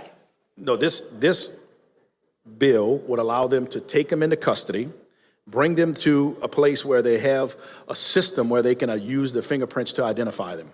Well, it could be the jail. I think every agency is different. It could be the police station. It could be the parish correctional facility. It could be a local police department, wherever that system is housed at for the parish. So basically, will not necessarily be if the officer thinks that you're not getting the right information. It's technically for anyone who does not have an ID. Yes, ma'am. Anyone. Yes, ma'am. Members, this bill adds a section into 14108, resisting an officer. That's what's happening in Louisiana. How many black folks in Louisiana? How many? Some also say that they're doing this because they want to go after migrants who come into the country illegally. But y'all know how this is going to actually impact us. Notice how it's going to impact us. Now, here's what's interesting. This tweet right here says, Representative Fontenot from LaForge Parish, Louisiana, made many claims in his full statement that this was being aimed at illegal immigrants, but none of that is actually lined out in the bill. That's him right there. A Republican from District 55. That's how you contact him. Right there. You got his phone number, his email. Phone number is 985-447-0999. Email is hse055@legis.la.gov. Yeah, he Cajun, he ain't Creole, so he not one of us. So here's the actual bill right here. Now, y'all tell me what you think is going to happen. If the officer, he don't believe you giving the right name. He don't believe you giving you don't have your ID. You forgot it. Y'all, I've actually done that. When I left, I thought my wallet was in my backpack. Dang, it was at home. Oh, you get pulled over. Now you can get arrested, take you down. Oh, we're gonna have a system where we're gonna have a system to figure out exactly who you are. Mind y'all, the law says not having an ID, you can get stopped, and they don't even you didn't commit a crime, but they're gonna ask you for your ID. These are the type of things that are happening all across the country. And when we sit here, Greg, and tell folks why vote matters, it's a whole, Louisiana is passing a slew of laws. Since that MAGA Republican Jeff Landry took, they want to rewrite the whole Constitution, the state Constitution, in 2 weeks. They have been passing laws left and right. And for all them black folks who sat at home, and let me be real clear, the Louisiana Democratic Party was trash. Katie Bernhardt didn't even get elected as the new chair. It's a brother who got elected, and pull up in a second. But then people say, well, man, I ain't know about the election, and did nobody show up? Guess what? Louisiana, especially black folks, y'all are in for 4 years of hell because they are passing bills that are shameful and despicable and can't be stopped. That's what happens when we tell people why vote matters. Greg, go ahead. No, you're absolutely right, Roland. Of course, listening to you walk through this activity of the white nationalist legislature of Louisiana, it's just a bracing reminder of why this platform matters so much. Even the conversation earlier with Fanika Miller and Black Voters Matter. It may seem like we're fighting an uphill battle, and we are, but we're not fighting a losing battle. To punch through the noise, to punch through the TikTok videos and the YouTube shorts, these are technologies that can be used, but there is no substitute for the slow work of organizing and building collective strength. These people are open enemies of our common humanity. They have absolutely no interest in humanity. They have interest in power. They have interest in their own miserable lives and those of their masters who fund them. And they are running and they maintain their power through shrinking the electorate, for keeping people ignorant, and for appealing to the most base instincts in humanity, hatred and fear. As you talked about Fontenot there, and I won't traffic in stereotypes, but you can look at him and make some assumptions that could be rebuttable assumptions, of course, but when his behavior matches the appearance, what you're looking at is someone whose self-hatred, whose vile self-hatred is projected outward toward people. In that same Louisiana legislature, when you talked earlier about this idea of not allowing children to have breaks, one of the key sponsors of that legislation in Louisiana is a dude named Roger Wilder. Roger Wilder owns 19 Smoothie Kings in the state of Louisiana. I hate to think that when I was down there last month for the Association of Black Social Workers in New Orleans, that I bought a smoothie in a franchise that was owned by him. I hope that wasn't his Smoothie King, but whether it is isn't the point. He owns a number in Mississippi as well. And in the debate over the bill, he said, I don't know why we have a rule in Louisiana that lets these children have breaks. They don't have that rule at my Smoothie Kings in Mississippi. These are the new plantation owners, friends. They don't give a damn about the poor, whatever color they are, and they are shaking in their boots, terrified at the prospect of a William Barber and a poor people's campaign, because they realize, as they knew during Reconstruction, as their predecessors knew, that once poor people get beyond the politics of hatred and fear, they can overwhelm these enemies of our common humanity. And I'll end with this. People wonder, and these same people who will say, you always shilling for the Democrats, or you are, to you or me or anybody else, to Reese or anyone else, to Lauren, to any of us. These are the same people who would say, you're always talking about, you're begging for money and support the network. Do you know why these same corporate interests are not going to plow millions of dollars into the Black Star Network? Because they understand that it's the people who watch this network. The base is Black, but it is hardly exclusive in terms of the viewership of this network.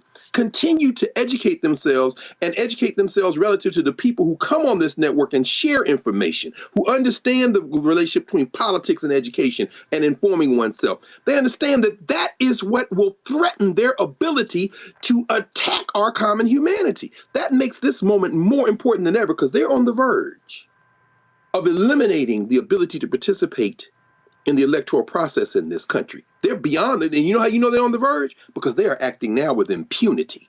They are not even trying to pretend as if they're doing something different. Reese, this is what Landers also doing. Go to my iPad, Anthony. Bill stripping public access to government records advances in the Louisiana legislature. They're trying to stop journalists from being able to put in freedom of information requests. And he's saying, oh, they're just, well, we can't access the reporter's notes. I'm sorry, y'all are public officials. The reporters are not. And so they want to hide that information.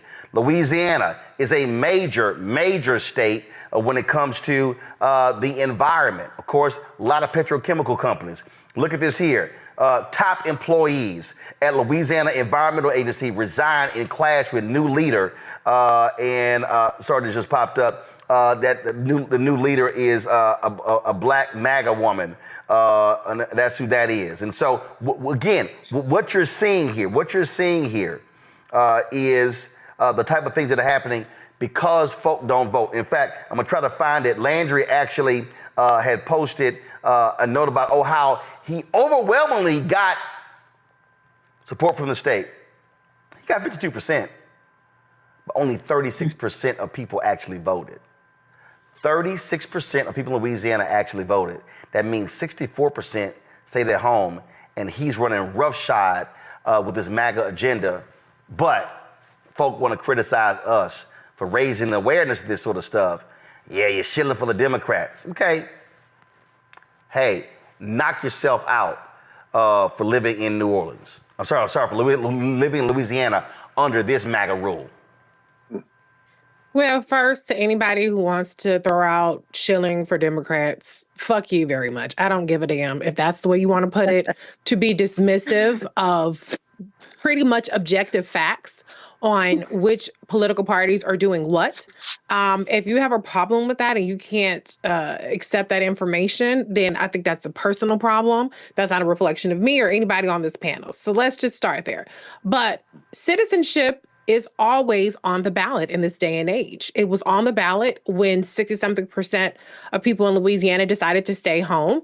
Landry was not given a mandate by any means, but unfortunately, a majority of votes, and in terms of the votes cast, is all you need to become the governor. And so that's what he got. And he has the basic authority to do anything that he wants to do because of the majority having a Republican trifecta in Louisiana. And so when you see bills like the one that you were discussing about now how, basically people can stop you and arrest you if they suspect you of being an undocumented immigrant, that is the reason why it's not limited in the language to that specific demographic is because it is a pretext for fucking with anybody.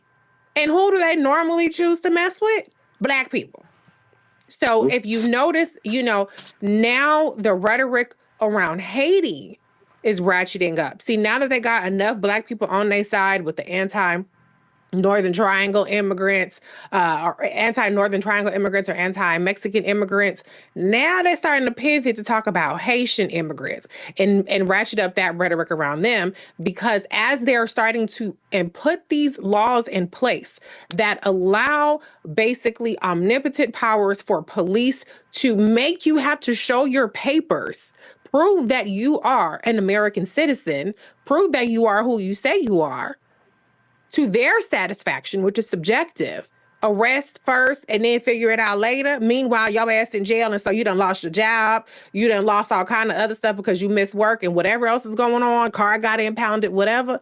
That's for you to figure out all that fallout. So I want people to be very aware of the fact that a lot of these things that you might think are fixing a so-called immigration problem are really just a pretext to strip you of your citizenship. And to your point about the public records, again, citizenship, when you do not have transparency or accountability for your government officials while they're passing laws that are detrimental to your way of life, that is not citizenship. So I need people to wake up. You already lost the ballot box when Landry was elected, but that doesn't mean that you can't hold him accountable. And as these elections are coming up this year, continue to do your part and just go out and vote. If you don't vote, then you just at the mercy of everybody else. Fanbase is pioneering a new era of social media for the creator economy. This next generation social media app with over 600,000 users is raising $17 million, and now is your chance to invest. For details on how to invest, visit startengine.com/fanbase or scan the QR code. Another way we're giving you the freedom to be you without limits. The first elected and first black mayor in New Bern, Alabama, has not been able to carry out its duties, leaving the town because white folks there have blocked him from taking his seat for 3 years. Patrick Braxton assumed office by default in 2020 when he filed for office, and no one else, including the incumbent, did the same. Previous New Bern mayors had been appointed or ran unopposed, with several serving for more than 10 years. Many residents did not know they were even allowed to have elections. Seriously. Braxton has an ongoing lawsuit alleging the white town leaders arranged an illegal and secret special election, preventing Braxton from appointing a majority black town council and New Bern voters from electing their candidates of choice. And New Bern is about 77 miles southwest of Birmingham, and its population is 80% black, 20% white. However, the town's leadership, except for Braxton and his town council, has been majority white for years. The Legal Defense Fund has filed a preliminary injunction to force New Bern to hold elections and to allow its citizens to vote for the first time in years. My goodness, this is, okay, so I know somebody's watching me right now, and you're saying y'all have got to be kidding. But remember what happened in Ferguson. Same thing, 6-7% black, and for the longest, they didn't have a black mayor. You often see this happen in these small towns in Alabama and Mississippi. And so we must understand this is a reality. Marinika Fujani joins us right now, special counsel of the LDF. She's been working on this. Okay, so walk us through this. Walk us through this. When is the last time they actually had an election? So as we understand it, the town of New Bern has not had elections since at least the last few decades. They may not have ever had elections before the Voting Rights Act was passed in 1965. The last few decades? That's right. What the hell? Like, what the hell? Do the people there not get news? Were they seeing elections happening everywhere else and no one said, hey, what about us? So what's been happening is that different white residents of the town have been appointing themselves and other white residents that they know to the positions of town council member and mayor. And it's been essentially a hand-me-down governance system for the past several decades. So nobody black said anything? No one? I'm baffled that you could have a majority black town and literally this just went on and it was okay. I think it is hard to wrap your mind around in terms of why before 2020, when Patrick Braxton decided to run for mayor, why didn't that happen previously? But that just hasn't been the practice. That hasn't been the history. And also remember that this town is quite segregated. So the black people in the town live in a different part of town, and they have basically tended to take care of themselves by themselves without help of the official town governance. So, I mean, I get segregation. Okay, so all of a sudden, no one decides to run, so Patrick goes, hey, I'm going to run. And what? They just said, nope, you're not going to be the mayor. I mean, first of all, how does the state attorney general allow this to happen? I think that's a really good question. I think that's where things really start to get complicated when Patrick Braxton decided to run for mayor.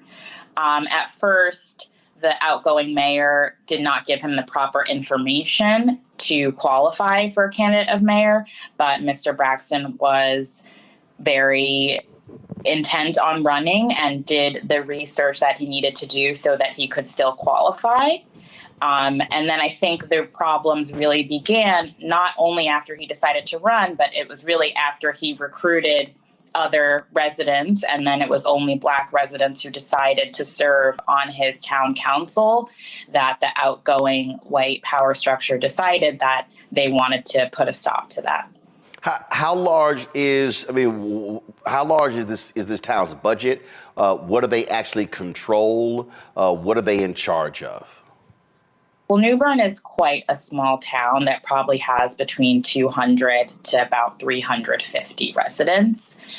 There's the town post office, there's a town hall, there are a few other municipal buildings, but it's really quite small. So I don't actually think that this dispute is about getting a lot of access to town funds. It seemed to be more about holding on to those vestiges of power and trying to maintain that white-dominated town governance. So since this happened, I mean, have the black folks there woken up? Have they realized that, man, we've been getting screwed all these years and we now want justice? We want this to be done the right way?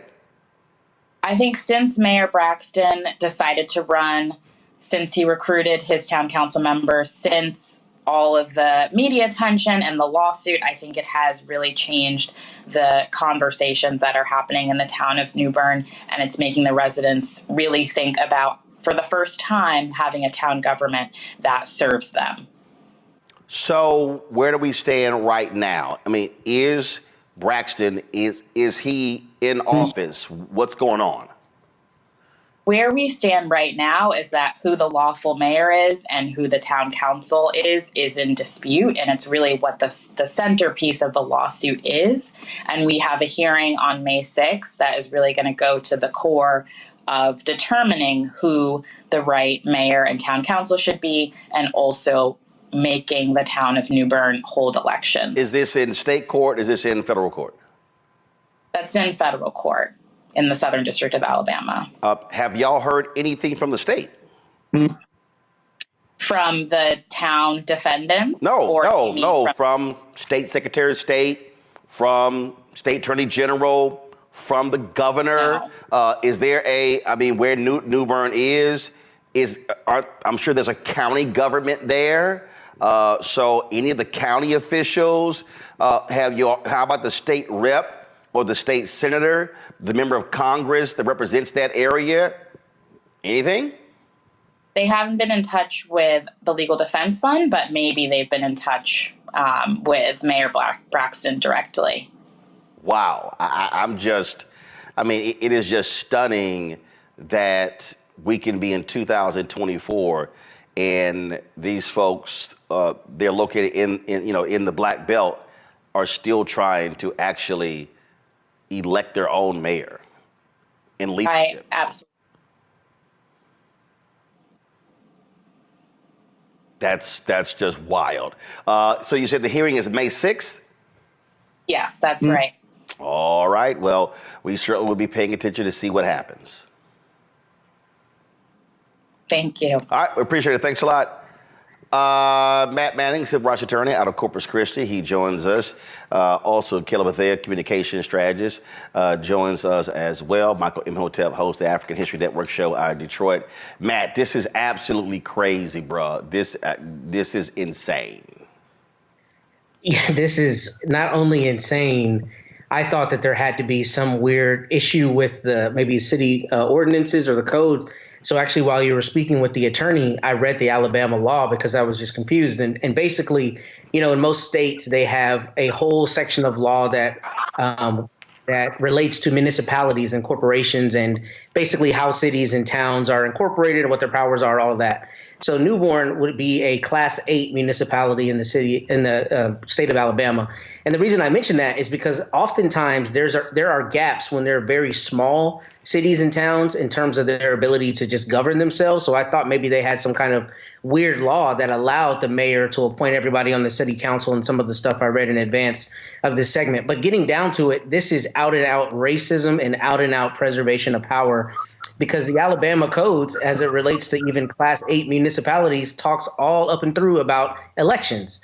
So the fact that there haven't been elections here, I think is proof positive that there's clearly been a very caustic power dynamic, and there's been a power dynamic where even among 350 some odd people, the black people there have been cordoned off and been rendered unable to participate fully in their democracy. So I'm hoping that the federal judge sees this as just a per se, you are being divested of your 15th Amendment right to vote. You're being divested of your right to be a fully participative citizen.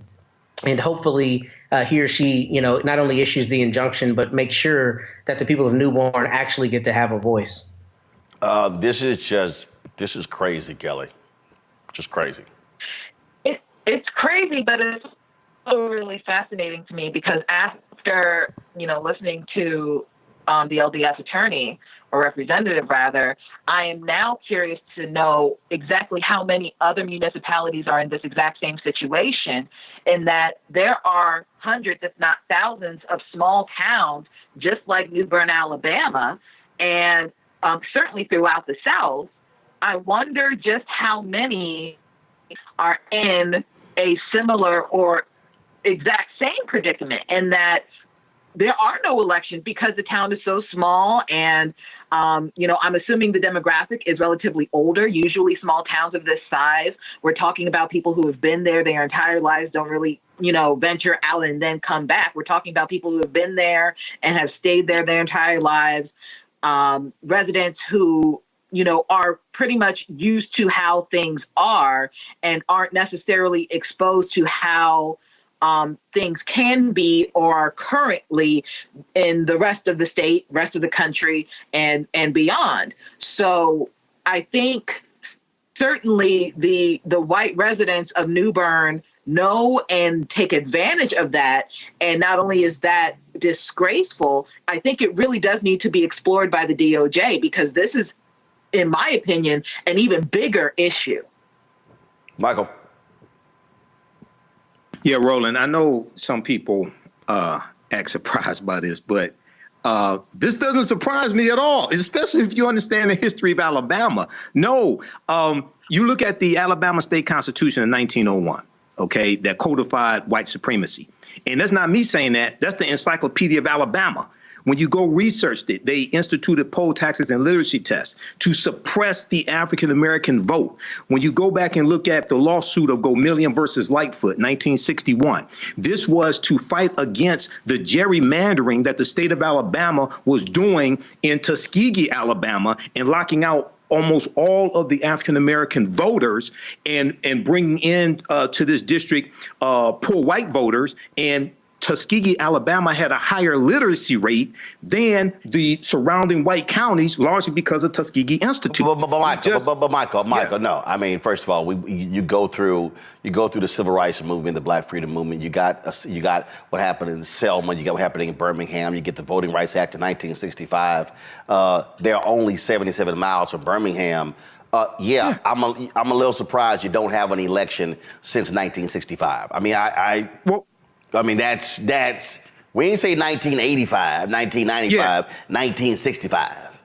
Well, Roland, January 6, 2021, you had a group of domestic terrorists to try to overthrow the government. No, I understand that.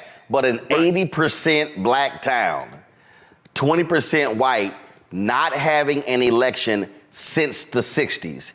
Yeah, that's still shocking. I'm not saying it's right. No. I'm saying again, what? There's no news this is sort of like the Japanese soldier, who they found 30 years later, didn't realize the war was over. I just don't understand how people living in this town got no news about any election anywhere else in the country and was like, damn, we ain't had one since 60-something. I'm just saying. Very quickly here, one of the points I've made before numerous times on this show is oftentimes white people will value our vote and fear our vote more so than we will. Okay, and I'm not trying to condemn anybody in this town. That's not what I'm saying. I'm saying white people fear the African American vote, and in the words of the great master teacher, historian Dr. John Henry Clark, he would say, "I'm surprised that you're surprised." This does not surprise me. Since the 60s, it surprises me. Fanbase is pioneering a new era of social media for the creator economy. This next generation social media app with over 600,000 users is raising $17 million, and now is your chance to invest. For details on how to invest, visit startengine.com/fanbase or scan the QR code. Another way we're giving you the freedom to be you without limits.